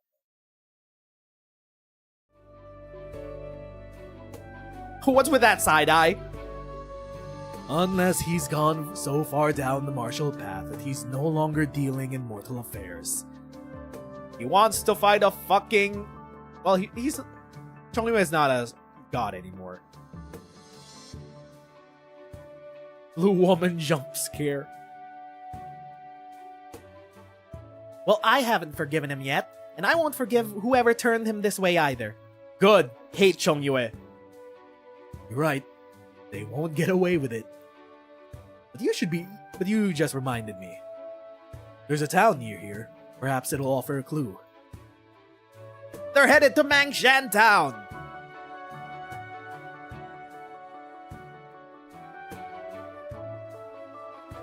You're looking for someone. This has been a busy clinic lately. You see those people with plaster cast all over them? Maybe the one you're looking for is among them. Looks like business has been booming for you. Mind if I ask? Why are there so many wounded here? It's a long story. This has always been a peaceful town with no real martial tradition. Maybe a couple of people making a living with the sword, but nobody worth writing home about. Best they could do is stand guard in the manor or escort some goods a short ways.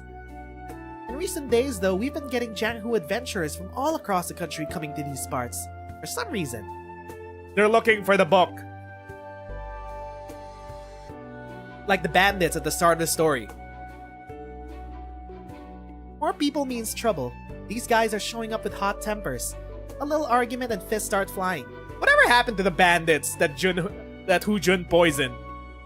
We just left them tied up there at the tea house and we never saw them again. They might be dead. They might be rotting in the back of a tea house somewhere.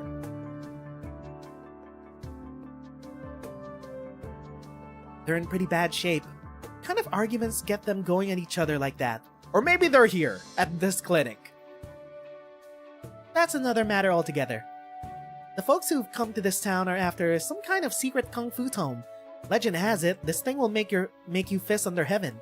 And there's nothing they wouldn't do to get their hands on it. First under heaven again. There's one particular nutcase among their ranks. He challenges anyone who looks like a Jianghu adventurer, whether they want to fight or not. That sounds like our deadbeat. Total nutcase, but incredibly strong. Half the people who've been in here these past few days got hurt fighting him. They know.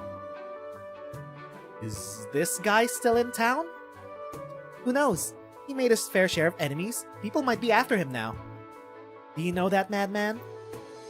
Oh, well. Don't worry, we came here to put a stop to this conflict. Either way, you'd better get him out of here if you can. What happens to the Jianghu may stay in the Jianghu, but the Tianxis and Imperial Court aren't going to keep quiet if this carries on. Anyway, I've got patients to see. I hope I have enough medicine in stock.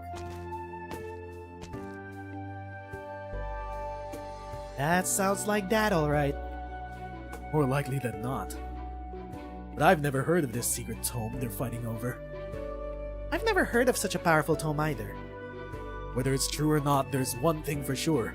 The treasure's whereabouts only become publicly known when it's being used for bait. Is he just using the tome as bait?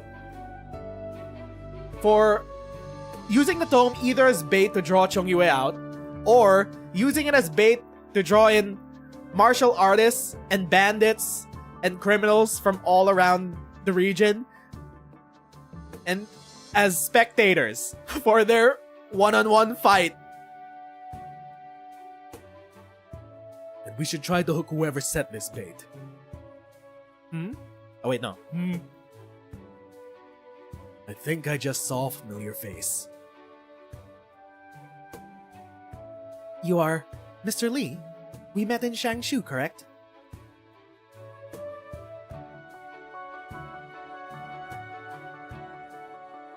Are you looking for the martial master drawn here by a supposed secret kung fu tome? We don't know if he was drawn here by the tome. What brings you here, Master Lin?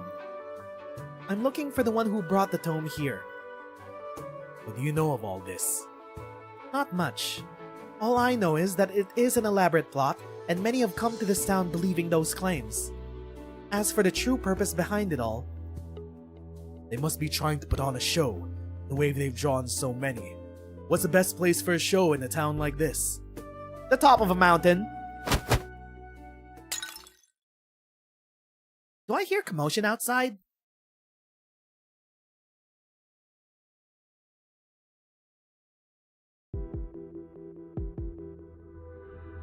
I think this is the second time we've met, Mr. Yun. I suppose it is fate that determined we should meet again. What a pleasure. Young lady. You can call me Mo Yi. Oh! Wait a minute! She's with the Shanghai Zhong! I called it right! Wait a minute! I was wondering why they mentioned the Shanghai Zhong was the one who took the book when it hasn't been relevant just yet. I mean, 9 times out of 10, anything in Yan has something to do with the Sui. 1 times out of 10, it's the Shanghai Zhong. It's another Fahrenheit. It's the they-them Fahrenheit puppeteering this? I knew it.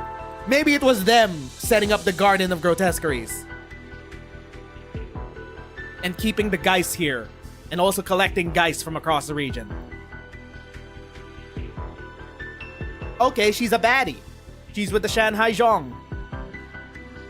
Why have you called for me, Miss Mo? You are the Grand Master's favorite student. No one knows him better. We would like you to appraise a certain artifact. Tell me, is this book a product of his pen? Intriguing. All the troubles that have befallen this town over this tome were a part of your plan, weren't they? Let's just say, ask no questions and you'll be told no lies. In any case, I must ask you to appraise the authenticity of this book of Kung Fu for Mr. Liang over here. Mo Yi takes out the tome and hands it to Yun Qingping. This is the second time that Yun Qingping has seen the book in this town. He saw the waiter steal the book in the tea house, and now it has ended up in Mo Yi's hands. So, the guys started the rumors that the book would lead to personification. It wasn't planned. That wasn't the goal. Flips through the pages. Yes, this is the book that Grandmaster dictated to me, which I put to paper with my pen. You wrote the book! Then again, I don't know if Chongyue is literate. That man also has only one thing on mind, and it's Kung Fu. This was a gift from the Grandmaster to General Zhuo Xuanliao of Yumen. How did it end up in your hands? Brother, he was the one who penned the book. He is the record keeper, though. We can talk about that later. Is the Master of the Garden of Grotesqueries interested in this, Mr. Liang? The Master of the Garden of Grotesqueries. Is that what we're calling? No. That is what we're calling it. I'm just finally confirming whether it is what we're calling Mangshan Town. Oh, right, Liang. I forgot you were here. It is a remarkable feat, obtaining this book. I won't ask how you did it. I shall communicate this to my master, for him to make a decision. So it is a Sui. Which Sui, though? I don't think it's Yang. Because the Sui that we saw in the blacked out silhouette had a white tail. Will your master still not show himself even though we've confirmed this is the original manuscript? It is not my place to judge on behalf of my master. He has his own standards for determining whether or not an item is truly treasure. If an item is truly treasure, so definitely they're the ones collecting the guys. They're the ones that brought you here because you're clearly Mr. Yan's precious stone. So that's confirmed. Whatever Sui is bringing guys into Mangshan Town, or the Garden of Grotesqueries, he's doing it with other guys that manifest outside the town. Just like he did with the stone, just like he did with the box. I will give you the answer once I've spoken to him. He's collecting geis for some reason. What a shame. Can I ask the question now, Miss Mo? Why have you stolen the tome and spread such rumors through the Jianghu? You have one foot in the Jianghu, don't you?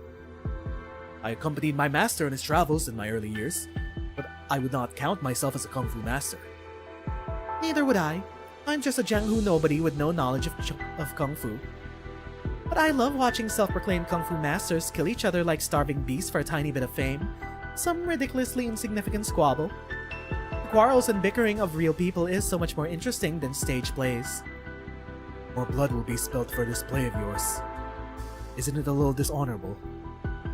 What do heaven and earth know of honor? Why should I care? Oh, she's a baddie. Just sit back and relax. I'm sure you'll enjoy the show too. Is this all just for Deadbeat Dad and Chongyue to fight each other? There's a third puppet master behind everything though.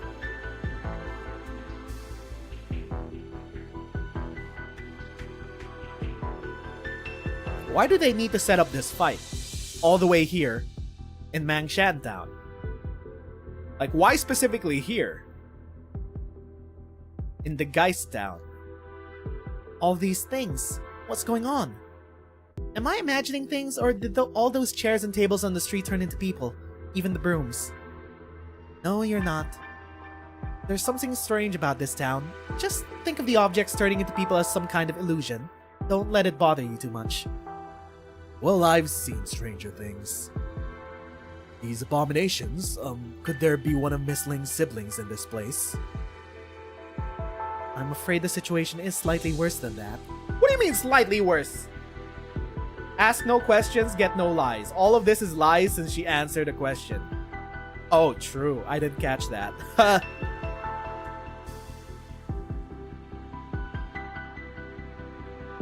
Do not trust anything the baddie says. No matter how much Snow Bunny mind control she's trying to do. But I've never seen them in an uproar like this. What happened? Looks like they're heading the same direction. Are they going up the hill? They're being drawn up the mountain. The guys are getting drawn up the mountain? Towards the book? Or whichever master keeps them here? The peak of Mount Mang is packed with people. Not just Jianghu wanderers chasing rumors, but also the non-human residents of the town who have taken human form. It's an honor to have so many heroes of the Jianghu assembled here today. I'm sure your time is valuable, so I'll get straight to the point. Here it is. Mo Yi raises the book of Kung Fu up high, and many in the crowd begin to whisper to one another. This is the legendary tome written by the Grand Master defending the borders of Yan. Not only does it contain the greatest secrets of Kung Fu to elevate your school above all others, it also reveals the secret to shedding your mortal hide and becoming a god in flesh, reaching the heights of the Grand Master. She lies as easy as she breathes. All who practice Kung Fu dream of elevating their schools above others. For many in the crowd, however, they are more interested in shedding your mortal hide and becoming a god part. Whatever they are seeking, Mo Yi's words are enough to send them into a frenzy. With all the rumors flying around the Jianghu lately, I'm sure one book would not be enough to convince you. Do they need a show of power? Are we gonna see a Sui show up? This is why I've invited Mr. Yun here. Mr. Yun is the Grand Master's record keeper. Perhaps some of you even recognize him and know that I speak the truth. Oh! Was he baited here for this reason all along? He has attested to the authenticity of the book. There can be no greater assurance. Yeah, they needed him to confirm the book. Mo Yi pauses to ensure the crowd does not doubt her before continuing. I'm young and unlearned, and it is not my place to keep this treasure for my own. That's why I'm hosting this banquet of heroes. Wait. Are we having a tournament arc? All who have assembled here today, this tome shall belong to whoever manages to take it and keep it. Maybe less of a tournament and more of a brawl. It is as though the crowd has exploded. Everyone has weapons in hand, brandishing at the people around them. All they need is a cue to start killing. Too many people are gonna die here. Those who know better try to back off quietly, but even more rush towards Mo Yi, drawn by her promise. The guys who share the same thought join flesh and blood humans in the scrum. Everyone, hear me out, please. In the commotion, Yun Qingping walks to the front of the stage and speaks to the crowd below. Some of them hear his words, and one after another they stop doing whatever they were doing, curious to hear what this frail young man has to say. My master says that testing oneself against another is the only path of self-reflection, and competing against others is the only path of self-improvement. Competition is a virtue for students of the martial arts. Yeah, you have to earn it. This is a tournament arc. But we must not forget the most basic rule of Kung Fu. Hard work is the only path to mastery. The study of the martial arts is fundamentally the improvement of oneself. To take shortcuts is to make oneself stronger for the sake of fame and glory, is to confound the end with the means to that end. What are you trying to say? There is no doubt that this is the original manuscript of the Book of Kung Fu. However, what you should know is, this book was dictated to me by my master and put to paper by my pen. It is not imbued with any magical effects that Miss Mo claims. If this book is in fact so wondrous, why is it that I, who wrote these words with my own hand, remain an ordinary man, with no Kung Fu to boast of? Oh! Reverse Uno! His voice is not loud, but every word rings clear. A commotion of a different kind begins to spread through the crowd. Mr. Yun, I suggest you refrain from making any wrong moves at a time like this. Yun Qingping pretends not to hear the girl's threat and continues speaking. The Book of Kung Fu contains the Grandmaster's understanding of Kung Fu, accumulated over his vast lifetime, as well as key points often missed by martial artists during training. It is of great benefit to any practitioner of the martial arts. Other than that, it has no unique properties. If you don't believe me, Yun Qingping takes out a printed copy of the Book of Kung Fu. this Book of Kung Fu is no secret. Certainly not one of a kind. There's no need to spill blood over it. He has more copies!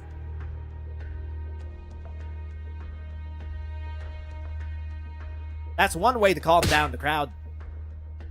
Watch out, Uncle Lee. Ow. You know, this is a sight that I didn't need to see again. There are too many of them. Do these pots and pans turned humans have something to do with that secret tome too? These pots and pans must be headed in the direction of the culprit.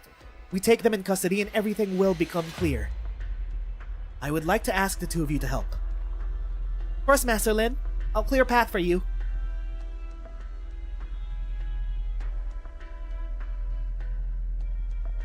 I will sip my coffee.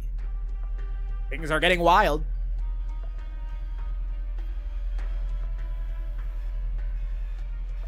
What did you say? It was my master's most sincere wish to help more people go further down the path of Kung Fu. But teaching martial arts is a very personal thing, and the Grandmaster's time and energy are not unlimited. What he could do was record his thinking and understanding in concise language, so that those who come after can avoid certain pitfalls without learning the hard way. The Book of Kung Fu is certainly his labor of love, with countless generations of record keepers' archives that I had the honor of organizing. The Grandmaster gifted this book to General Zhuo, in hopes of its teachings would be known throughout the army, and eventually by all people. He never intended it to keep it a secret. In other words, if those present want to take their Kung Fu to a higher level, I'm happy to request another print run. It would be trivial to get everyone a copy. Profanities begin flying out from the crowd, after a brief moment of silence. If one person took a step forward, the rest would follow, to throw the Liberty fraud from the mountaintop. Fraud! Moyi lied to you. We reversed Uno'd this situation. Good. Very good. You've learned courage from the Grandmaster, if nothing else. But did it occur to you that I could take your life here and now with ease if so you punish me? Then I would be an unlucky man. It can't be helped. I'm no martial artist, but I know the rules of the Jianghu. I can't stand idly when injustice occurs. Please, return the Book of Kung Fu to Yumen. It's nothing special to these Jianghu adventurers. But it means a lot to General Zhuo. You! How dare you! Allow me to say a few more words, Miss Mo. You said you wanted to put on a show of real-life people quarreling and bickering. I suppose you wanted me to see people spilling blood for the sake of a Kung Fu tome. All I see, however, is people who want to improve their martial arts skills. And also maybe a few guys who want to escape their prison in this town? There's nothing wrong with pursuing mastery of the martial arts. I've seen much evil in the world, but very little done for the sake of evil. More often, so-called evil begins with good intentions, only incorrect means. I don't know why you're doing this, but deceiving people like this is not the proper way. Your skills and your cleverness could be used to better ends. She's part of the Shanghai Zhong. I think she's trying to orchestrate a Fairnment war and revival.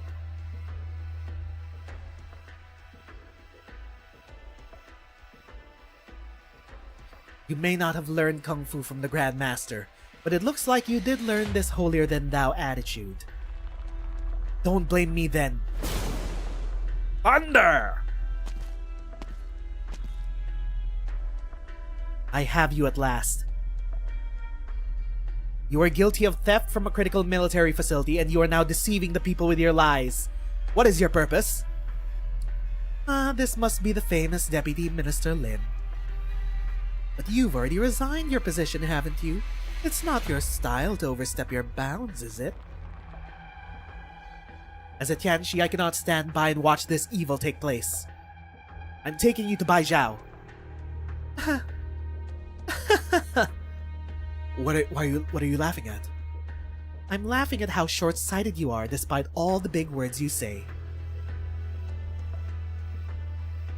All of Bai Zhao and Yumen are on the brink, yet you're trying to sabotage me while claiming to represent justice. What do you mean? Perhaps I don't understand Kung Fu as deeply as you do, but you don't understand the Pharmaceutics nearly as deeply as I. I didn't want to do this, but... Mo Yi leaps back and creates some distance.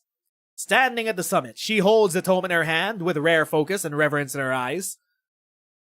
The 9 provinces are dark. The sky darkens at her words. Heaven and earth are silent. For what the hell? Heed my words, great mystery.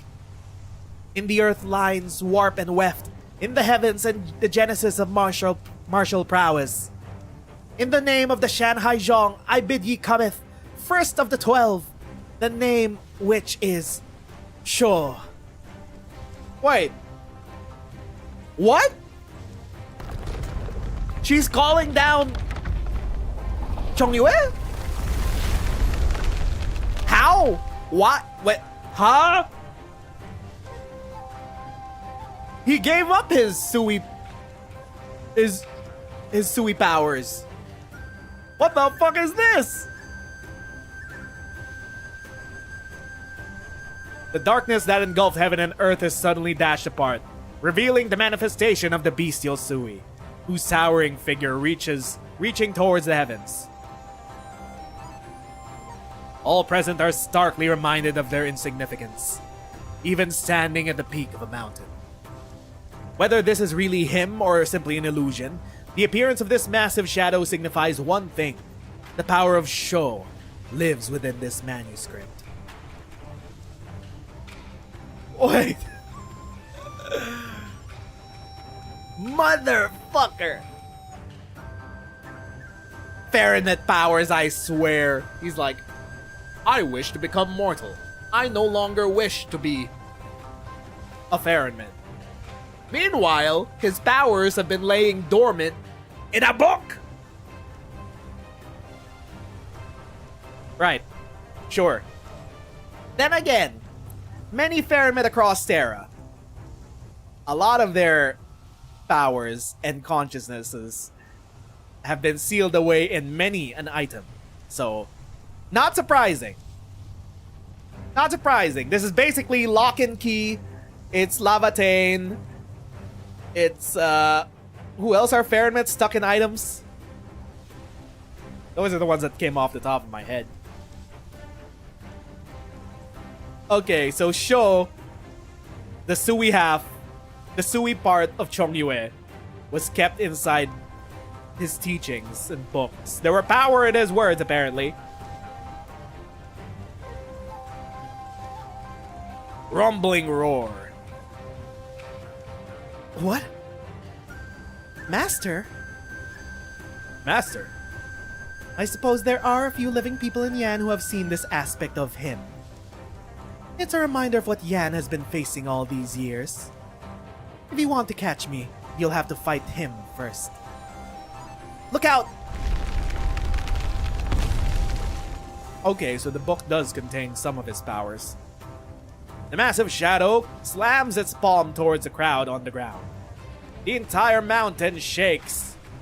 Many are knocked off their feet, but it is no simple blow. Yun Qingping could see clear form and meaning in the palm strike. With a swiftness that bellies its size, its every movement and its presence announce its nature as a manifestation of Kung Fu itself. Scatter! Get out of the way! I call upon the 5 thunders! I think we're a bit outmatched here. Thunder hits the shadow, but it is as though it has struck a void. I think we're gonna need some Sui backup. However, though, the master The master of the Garden of Grotesqueries has yet to reveal themselves. Is it Yang or is it a mysterious brother that we haven't met before? We need their help. This is their realm. It's no use. What under heaven is that thing? No, that's not the Grandmaster. The Grandmaster's sword is not here. That is no more than an illusion reflected in the Book of Kung Fu. Oh, okay. Sure. I don't know how the girl did it, but there must be a way to break this spell. If we can bypass the illusion and attack her directly. It's Shanghai Zhong magics. Also, I can't believe we're gonna ask him for help. I just realized we don't need a Sui. There's one motherfucker who's obsessed with fighting Chong Yue or Shou. Deadbeat dad punches the sky. I just realized who we actually needed. Finally, we meet again. As the crowd scatters, this Shou greets his first challenger. Stay back! It's dangerous! Master Why?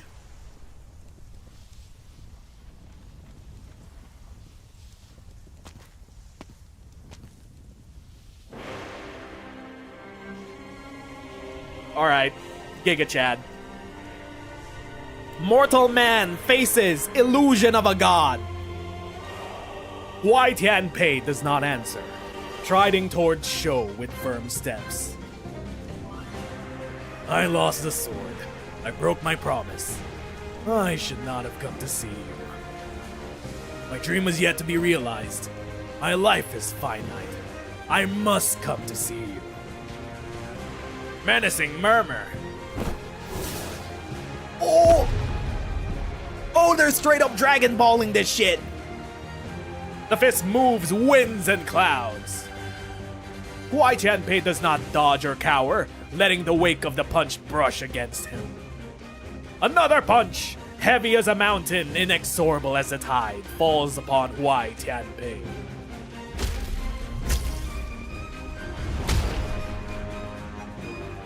Fist meets fist, strength meets strength.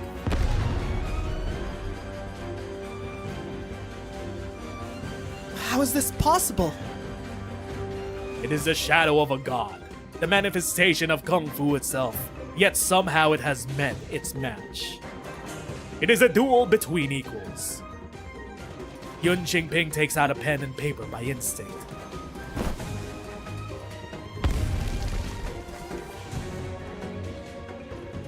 The palm strikes, shattering heaven and earth. Inhale, exhale, and let the breath be one with the cosmos. Fist meets palm, still evenly matched. Huai Tianpei matches Shou move for move, continuing to step forward. With each exchange, Shou becomes more corporeal, more real. One round after another, finally Huai Tianpei stands at the summit, gazing up at the illusion's wrath. Cinema. 11th rounds. Yun Qingping flips open his record of martial combat to the page where he recorded that duel for the ages. He still remembers the final punch, which could not be described with language. Master Y has taken another step forward.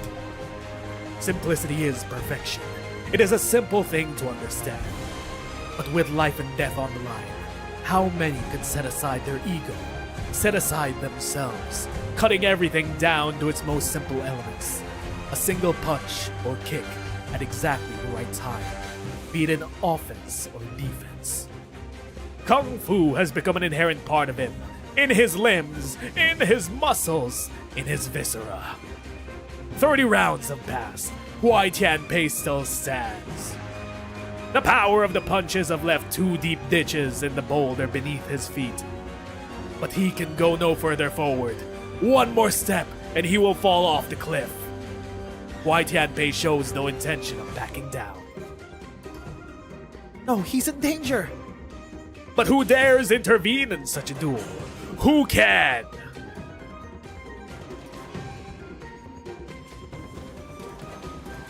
Another Sui, probably. Oh. Waifu, though. Dad! The cry causes the man to pause for an instant, in the midst of the fight for his life and death. It's you. Well, I remember now. I remember now. I made a 40-year promise. I handed over the sword because I could not abandon it. I remember now. I have a daughter to protect. My name is Bai Jin, but I forgot. I forgot all the moves I learned. I forgot my opponents and enemies. I have never lost. I am without equal under heaven. Who am I fighting against? I am only fighting against myself. There is no path ahead. Must turn back.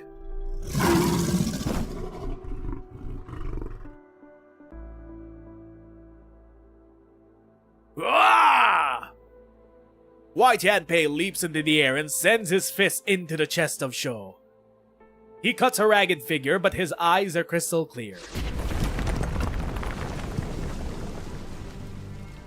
As the illusion dissipates, Bai Jin falls from the cliff. Bro, he was fighting the shadow of a god. I don't think falling off a cliff is gonna kill him. My daughter jumps off a cliff. A wind blows by and the sky is restored to its previous color. The battle that shook heaven and earth might as well have been a dream that everyone went through together. Wait. What about the master of this realm? The spectators continue to look up at the sky, forgetting to turn their gazes away. The Royal Guard! And Zola's here! Zola. Yun. Auntie Lin. Thank goodness you're alright. I guess I wasn't too late. Master Y fell from the cliff in the fight with the illusion. Please send someone to search for him. Master Y is in here too? What a coincidence. Lieutenant! Yes, sir. Someone fell from the cliff. Send men to look for him. Yes, sir. I came with a platoon when I heard of the thief who stole the Grandmaster's book of Kung Fu from Human had been sighted causing trouble. But the culprit... Only now do they realize the girl has disappeared without a trace. She'll be back in Baijiao during the Sui finale. Because the Shanghai Zhong are working mysterious machinations in the background. And she still got the book.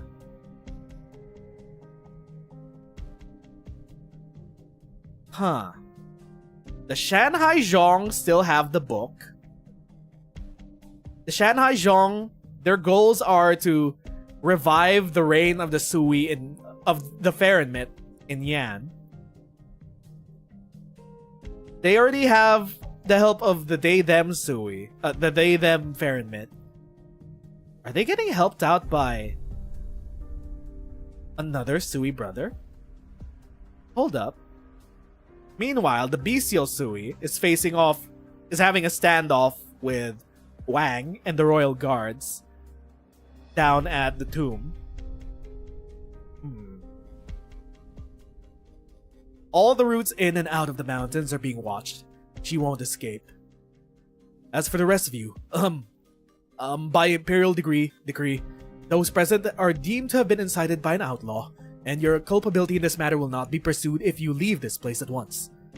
Those who do not comply will be dealt with harshly. Many of those present have not always lived on the right side of the law, and their hearts sank like a stone when they saw the soldiers arrive. It is thus a massive relief to hear that they will not be prosecuted, and they bow an apology before leaving as quickly as they can. Sorry, my bad. My bad. Only the guys remain, not quite understanding the situation, looking lost and bewildered. This is sad for them. Bro, they came up here looking for a way to become human and leave the town. Address the elephant in the room, guys. Also, should we Should we update Zola on the guys? Mr. Pooh, you're here. Exactly who we needed to explain everything. Made it in time. Look at you acting like the worst of humanity, engaging in vanity and avarice. What did I teach you? If you want to become human, you must learn humanity little by little, starting with right and wrong. You may have the body of a human, but if you don't have conscience, then you're not a human after all, just a beast wearing clothes. You've seen how the book you've longed for was just a dream. Come with me back to the school, if you still want to learn. Mr. Pooh sees Lin Qingyan and seemingly bows in apology. He turns around and leaves, in as much of a hurry as he came. He is limping a little. Perhaps the climb has taken a toll on his legs. The guys linger for a little bit, then turn back to their original forms, one by one, forming a long line as they follow the old man down the mountain. A procession of inanimate objects.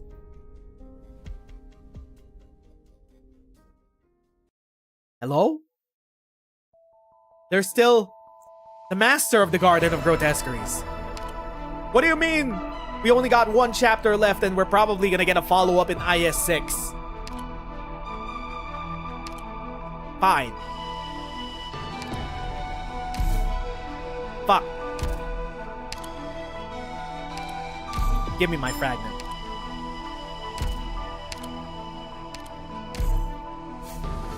Town Chronicle. Epilogue. Also, I'm very excited about IS-6 because I am going to be searching the walls for crumbs. Crumbs of Zhuang Fangyi. She has got to be a Sui, somehow. Surrender now. A crack of thunder knocks the girl's blade out of her hands and sends her to the ground. Dark clouds hover above her head, ready to deliver an even more powerful thunderclap. I suggest you don't move, unless you want to be struck by lightning. Persistent lot, aren't you, Master Lin and Candleholder Zhuo? A peaceful end and no harm was done. Do you really need to prosecute me so? All the people you dragged into this show of yours. It is no mean feat summoning a Sui Shang with the token of a Errant proxy. Sui Shang. It's, so it's exactly like the Sui Shang that we saw during Ling's event in Shangshu. We saw Shadow of the Bestial Sui get summoned from a token. But the Shanghai Zhong now knows of those magics. Who are you? Where do you learn such forbidden arts? From the They-Them Theronment. What's their name again? I forgot. I think it's one syllable. Is that all you care about? The most ancient secret in this land is within reach, Candleholder, and all you want to do is arrest everyone who tries to understand it. Objects have masters, but knowledge has none. Who decided that the Sui regulator and no one else is allowed to know? How am I supposed to believe that you have no malicious intent, given what you did at Mangshan Town? You'll come with us and you'll paint a clear picture of everything you know, and everything you're planning. A war is brewing. So you want to take me alive? Does that mean there's nothing you could do should I insist on running? Obstinate fool. We want you to live, but not necessarily conscious.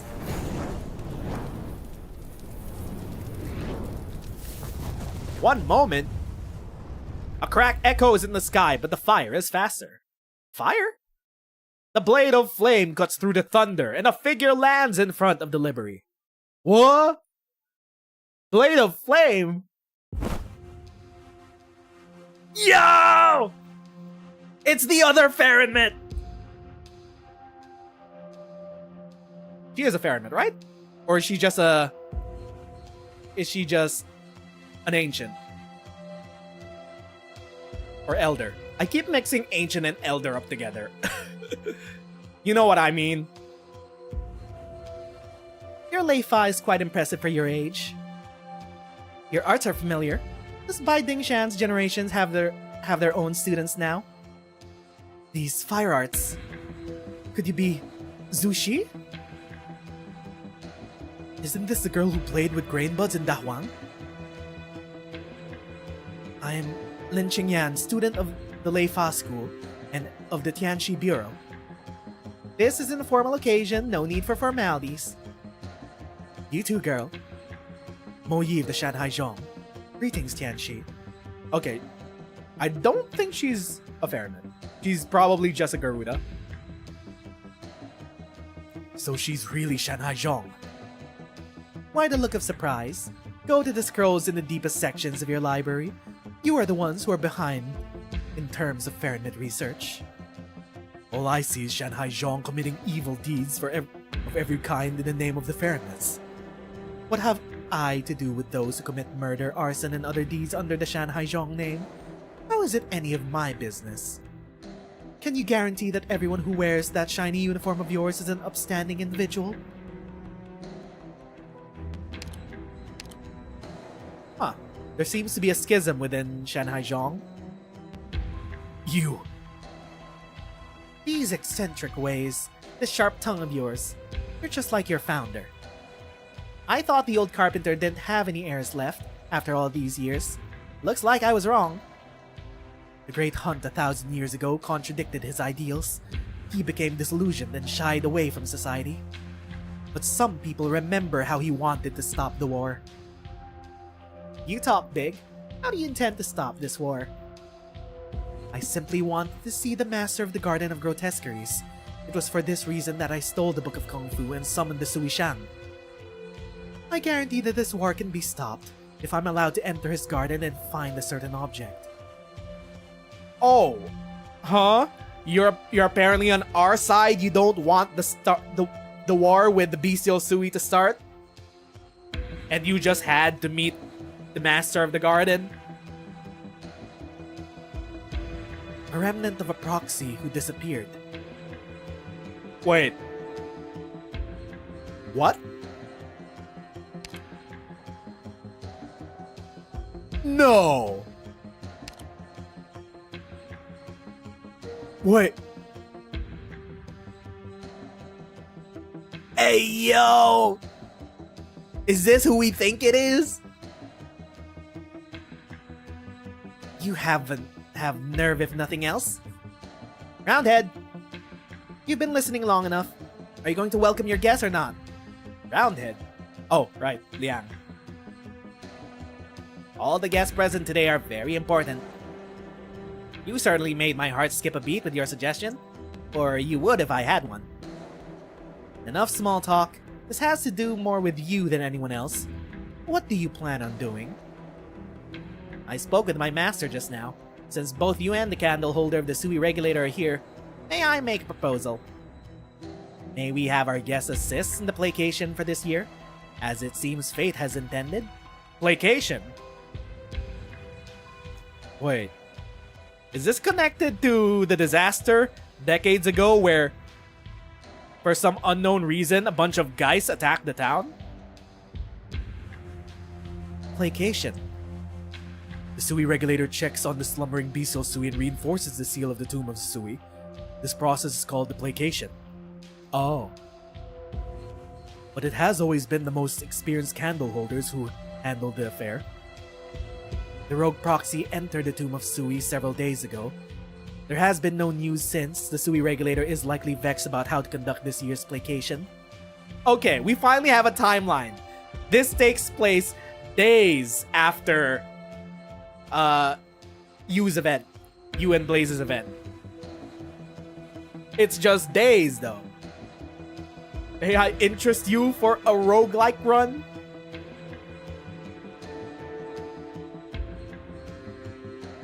This is a major matter. I must report too. The placation. Is the placation going to be the premise of IS-6?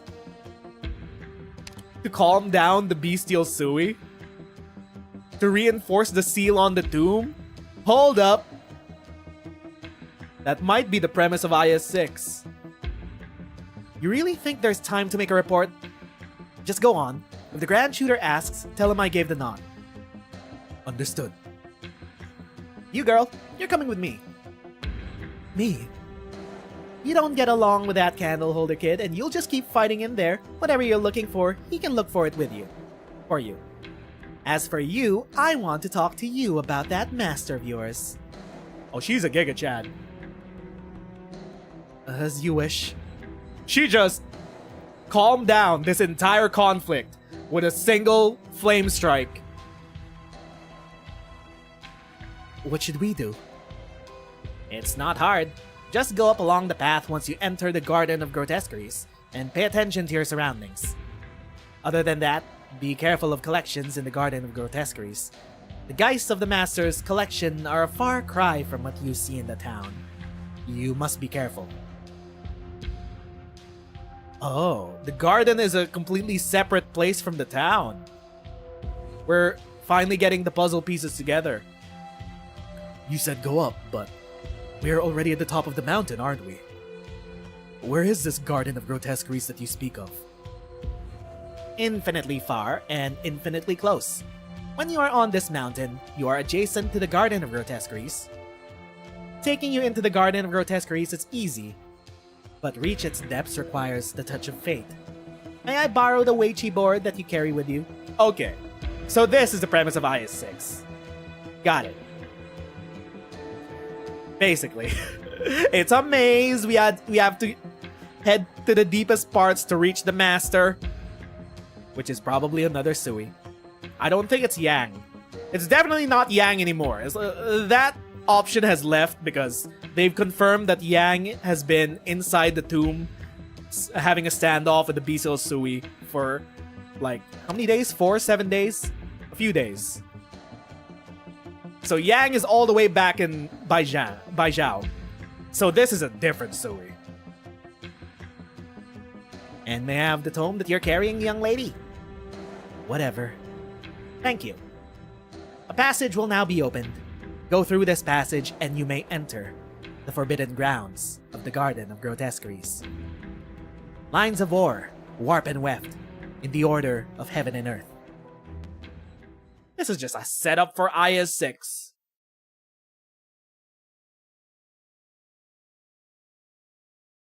The Weichi board and book extend infinitely into the distance from Liang's hands, creating a realm within a realm. Mountains turn to flatland in the blink of an eye, and the group goes through this strange space. They step out of it to find the door hidden behind the screen. Welcome to the Garden of Grotesqueries.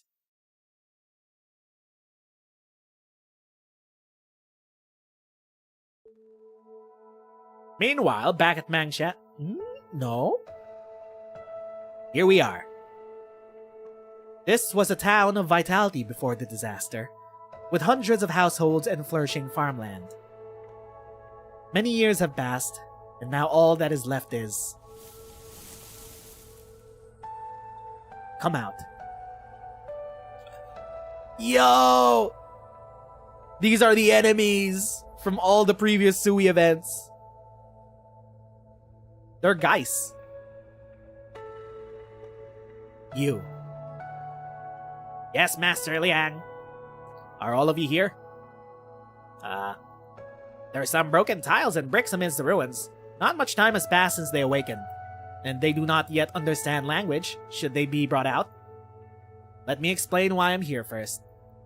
All of you must leave this place. Everyone who lived here has either died or departed after that incident at the Tomb of the Sui. You are mundane artifacts that have gained sentience from the incident's aftermath, wandering this place. Perhaps you've already sensed the presence of a garden above the tomb, which Yi calls the Garden of Grotesqueries. Yi?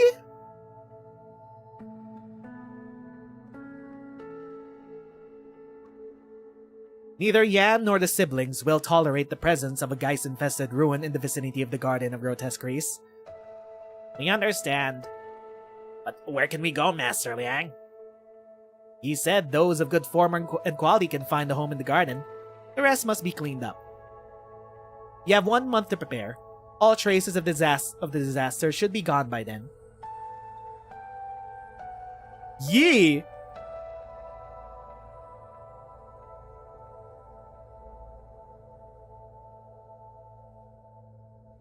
The east area have been cleaned up. We'll sow some grass seeds here and then clean up the west area. It used to be a river that flowed through the town. It'll take some time to clean up the sludge. Good work.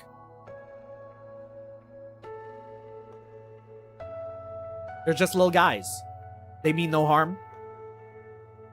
We've gathered the guys that meet the requirements. With reference to the book that you brought, they're all here. But there aren't that many. Go and help them. Then come with me to the Garden of Grotesqueries afterwards.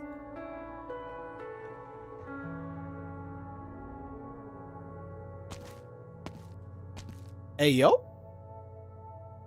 Sui Regulator. It's busy here. Indeed. Where's Yi? He went out. He found the surroundings of one of the pavilions a little too sparse and went looking for something to decorate there. Seems like you're the only one around whenever I visit. That's why he built me. Wait, he built you? You're not Mr. Wan's Jade Stone? I thought you were Mr. Wan's Jade Stone. He can be quite communicative to people and things that he's interested in. He would talk 3 days and nights to a child just to obtain a stone, even if scolded and abused, but he can't stand to be around your kind for even a few minutes. That's for the best, I suppose. I can't stand his fake hospitality either. Back on topic. Are things not proceeding a little slow? 7 days have passed, and only a small part of the ruins have been cleared. Slow. Clearing the rubble is the easy part, but properly handling hundreds if not thousands of objects touched by Geishood. I'm sure this Sui Regulator knows full well how arduous a task it is. There's an easier way, no? If my ears didn't deceive me, some guys are following you back to the Garden of Grotesqueries.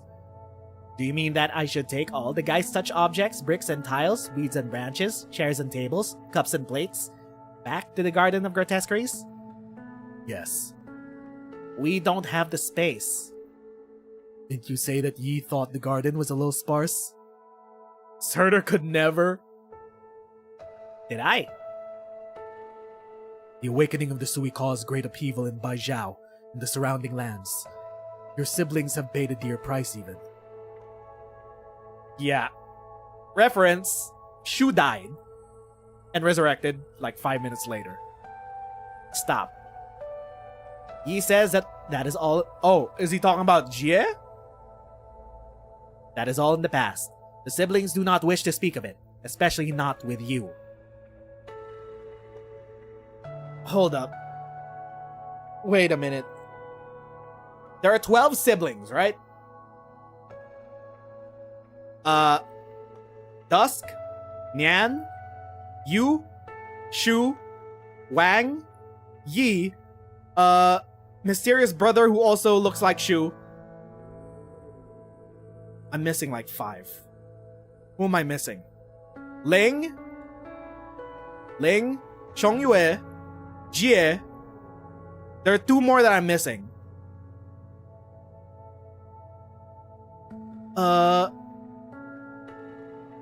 I think that's all for now. So, there are 2 mysterious Sui siblings that we have not met yet.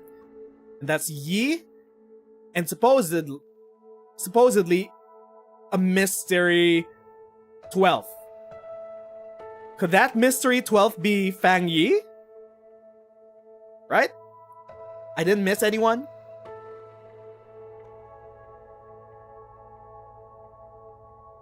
In any event, the affairs of the Garden of Grotesqueries have always been the affairs of the people. It sits atop the tomb, pinning the slumbering one in the dream, pacifying the evil that would threaten Bai Jin. I think you're mistaken about something. Oh? The Garden of Grotesqueries is first and foremost Yi's garden. Oh wait, isn't Yi... Wait, isn't Yi the Farenmit at the head of the Shanhai Zhong? I don't think Yi's a Sui. I'm starting to remember shit.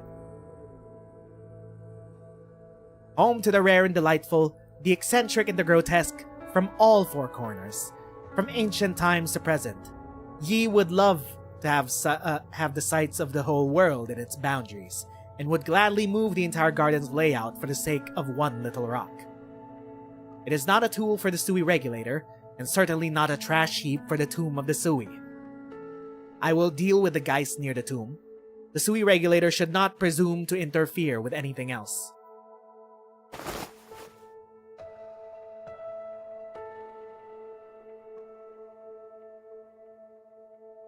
Hasn't the east side been cleaned up? Why is this weregeist going that way?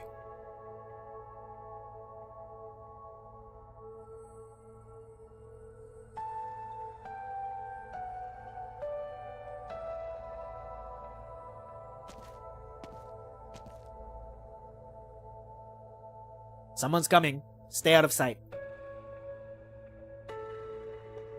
For a garden, it doesn't look so pretty. This is it. This is the place. Long last. Oh, sorry. I didn't realize there was somebody here. You're human, right? Nothing you need to worry about. Are you one of the mandarins assigned to watch these hills, judging by your attire? You could say that. This place has long been abandoned. The road's broken and overgrown. No civilian has approached it in many years. Who are you? You might know there was once a town here. I used to live here. It was a long ago. Wait, Mangshan Town? Is it all just an illusion? Yes. A disaster happened many years ago. A terrible event that no one could truly describe. The town was destroyed overnight. Yeah, that was when the guys attacked the town.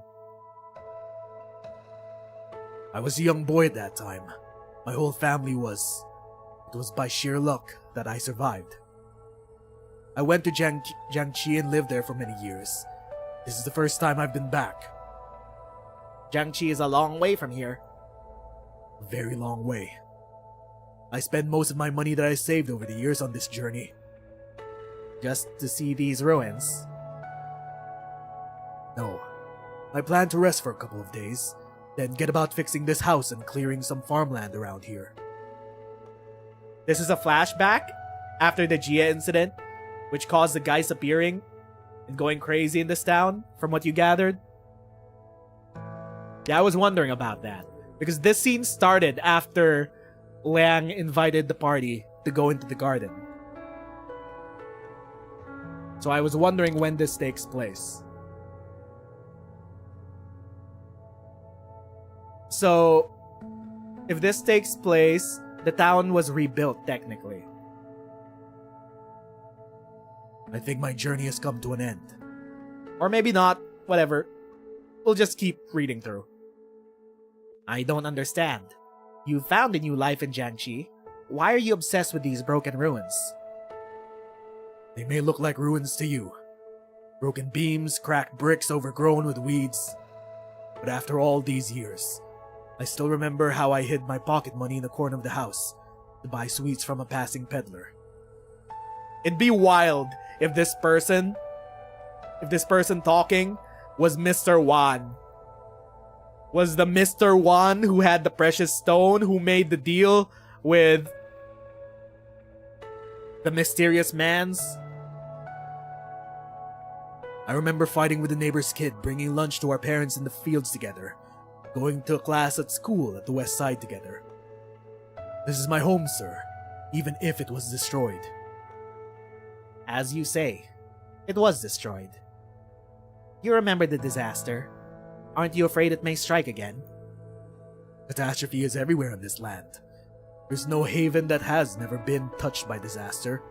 I was about to say Ager. But then again, they have the Seaborn to deal with. I was about to say the underground cities of the Durin, which are by far the most peaceful communist utopias that we have on Terra. The only thing that threatens the underground Durin cities, the underground Durin utopias, are external disasters like mining, like drilling into an orginium vein. Otherwise, they're fine. Disaster might interrupt our lives, but we'll come back after it's gone. We'll fix the houses, clean up the fields, again and again, as it always has been for centuries and more. I met others who fled this place before I set out on this journey. They want to come back, just like me, before long. Given enough time, even objects form an attachment to a place, never mind humans. But you can't stay here. At least, not for a few days yet. Huh? There are official restrictions in place for this area right now. Go and stay in a nearby inn and wait for the announcement. Alright. Ouch! Did I trip over something? It's nothing. I'll see you off.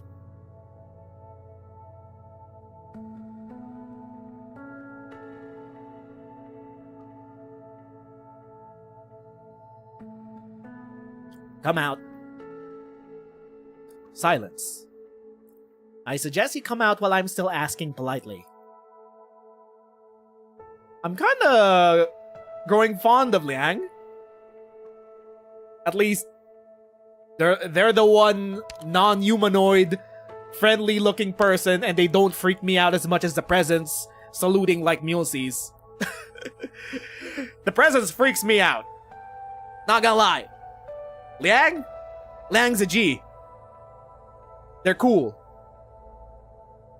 There's a rustling in a corner, and a weregeist in the shape of a bottle emerges from its hiding place after a while. It was you.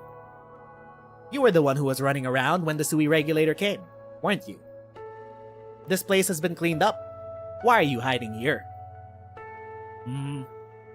You don't want to be destroyed? Do you want to come with me to the Garden of Grotesqueries? You want to stay here? Why? I'm waiting for someone, sir. Waiting for someone? The ones who made me. A scholar by the name of Lan Ki. And the woman by the name of Bai Jin made me when this place was still a town. They said I was the first thing they made for their new home. When they got married, they put me in the most prominent place in the living room and put a new flower in me every day. Never forget. They shaped me and put me in the furnace, then went off to do other things while I was being heated. Then the disaster happened, and they never came back. I've been waiting for them. Oh! Why you gotta hit us with this last bit of depression? It's the final chapter, dog. You gotta hit us back with... Bro! You're not going anywhere. I'm not going anywhere. Sir. Please don't be angry with it, sir. The scroll-shaped entity stands before Liang and angles its upper half forward, its bamboo strips turning white at the effort. Are you bowing? Indeed. I learned that one should bow politely when making a request. Oh.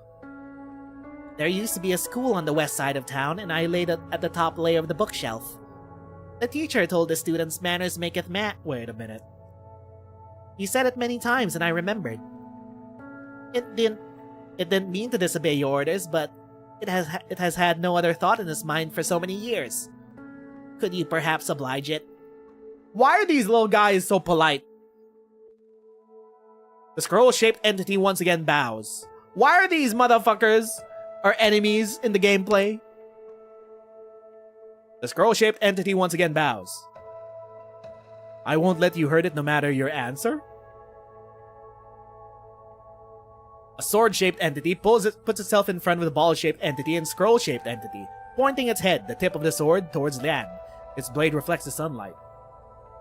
It's my kindred? Friend? Yeah, that.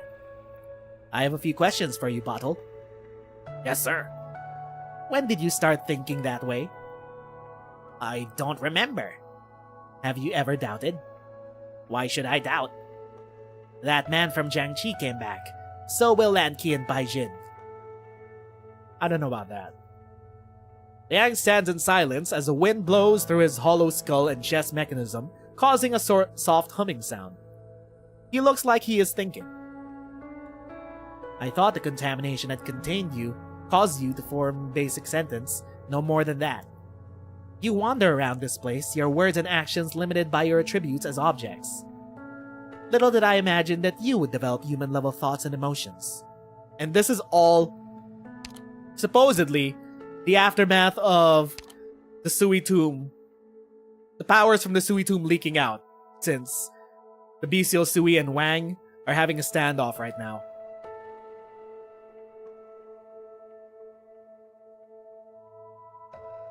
Given enough time, even objects form an attachment to a place. Never mind humans. Wait a minute, no.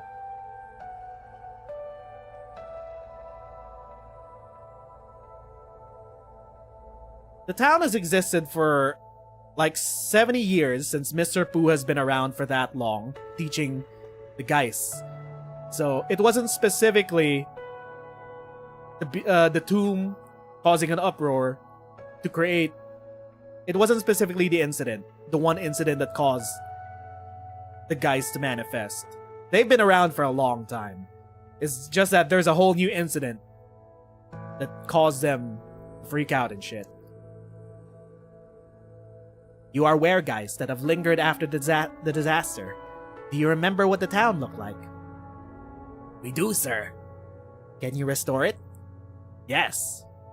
Are you willing to live together with humans? So this is how the town was reformed! The guys built it back together after the disaster. They rebuilt the town. In the garden?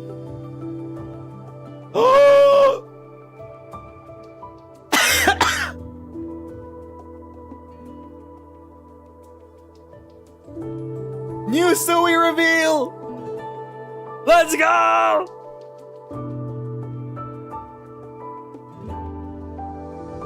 Yeah. You were the silhouette that we've been seeing all this time. You were the one that made a deal with Mr. Wan and refused to steal from him. And you're the one gathering the Geist in the Garden of Grotesqueries in this town, but also refusing to let them leave for some reason.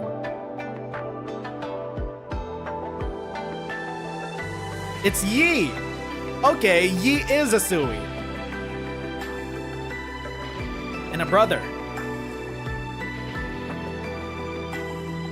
What have you been doing behind my back, Liang?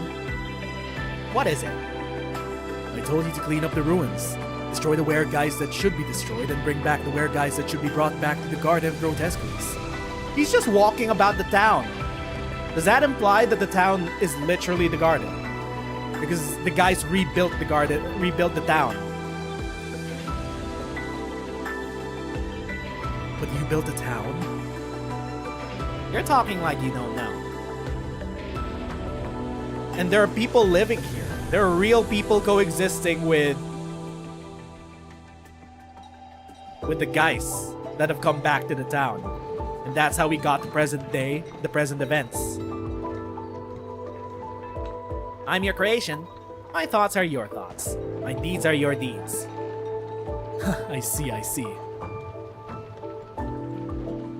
Besides, this is the best solution, isn't it? There are too many Geist-touched objects around the Tomb of the Sui. Simply destroying them or throwing them out into the garden won't solve the problem. People are returning to this town long after it was turned to ruins. Your account of the changes in the Geist is interesting. But the Sui regulator must have complained about letting Geist live together with people. What did you say to them? I told them, we'll keep an eye. Yi and I, just the two of us, are going to have a hard time watching all over these guys if all we have is a single garden. What if the guys get out? It would be like what happened at Mangshan Town. The Sui regulator would take the brunt of it, then Bai Zhao. Oh, good. Oh, is that it? Is that why they keep the guys here? So that they don't cause trouble? for the surrounding areas, considering they don't truly understand what it means to be human just yet. It's also a lesson that we learned with Delivering Blade. Delivering Blade was full of a lot of negative emotions that she got from her master. Like, if we let her leave town, Lin was probably right, she would be a killer.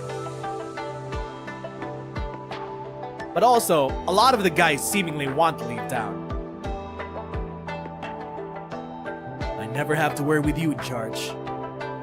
Xie. Anyway, it's a good thing. A town in the proximity of the Garden of Grotesqueries will delay those with ill intent, giving us time to welcome our guests.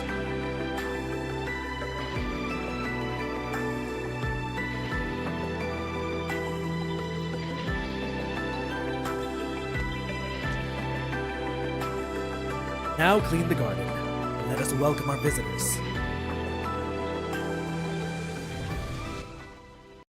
And there we go. IS-6 has officially been set up. The Garden of Grotesqueries, IS-6. So as far as we know, we left off with the party going into the garden, well, technically the town, to reach Yi, who is a Sui sibling. Which one, what his autistic fixation is, I'm not quite too sure of. We got the painter, we got the blacksmith, we got the kung fu master, we got the cook. What's his fixation? I guess we'll find out when we get, I don't know, his full story, or if whenever he becomes playable. So there's that. Still though, elephant in the room. Not the rat toes on your screen, but real elephant in the room. Zhuang Fangyi, the Sui regulator, is on Talos too. And as far as we've seen, Zhuang Fangyi, who wears long arm sleeve gloves, seems to be a Sui. So there's that. Anyway, I enjoyed this event a lot. The Sui Saga is my second favorite plotline in all of Arknights. Right under the Londinium Saga. I enjoyed a lot. So we have that set up. A war is brewing. The Shanghai Zhong are planning shit. The Bestial Sui is having a stare down with Wang at the moment. And we need to gather the siblings at the capital. And also, somehow, Chen is gonna be there because obviously it's been teased with her Bloodline of Combat skin. Chen's gonna be there as well, somehow.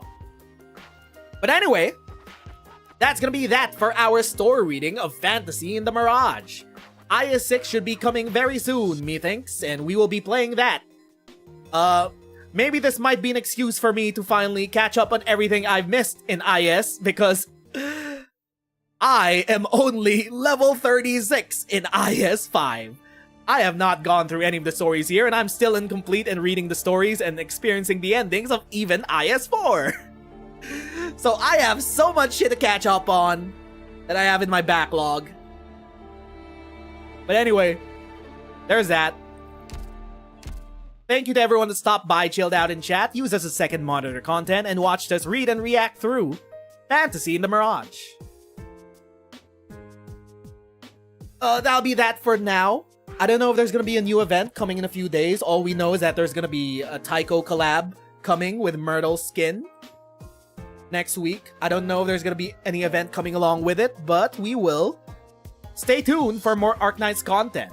We might be playing some more Enfield if I feel like it. I haven't been logging in Enfield at all, just because I felt like I've seen what I needed to see. IS-6 should be in a few days.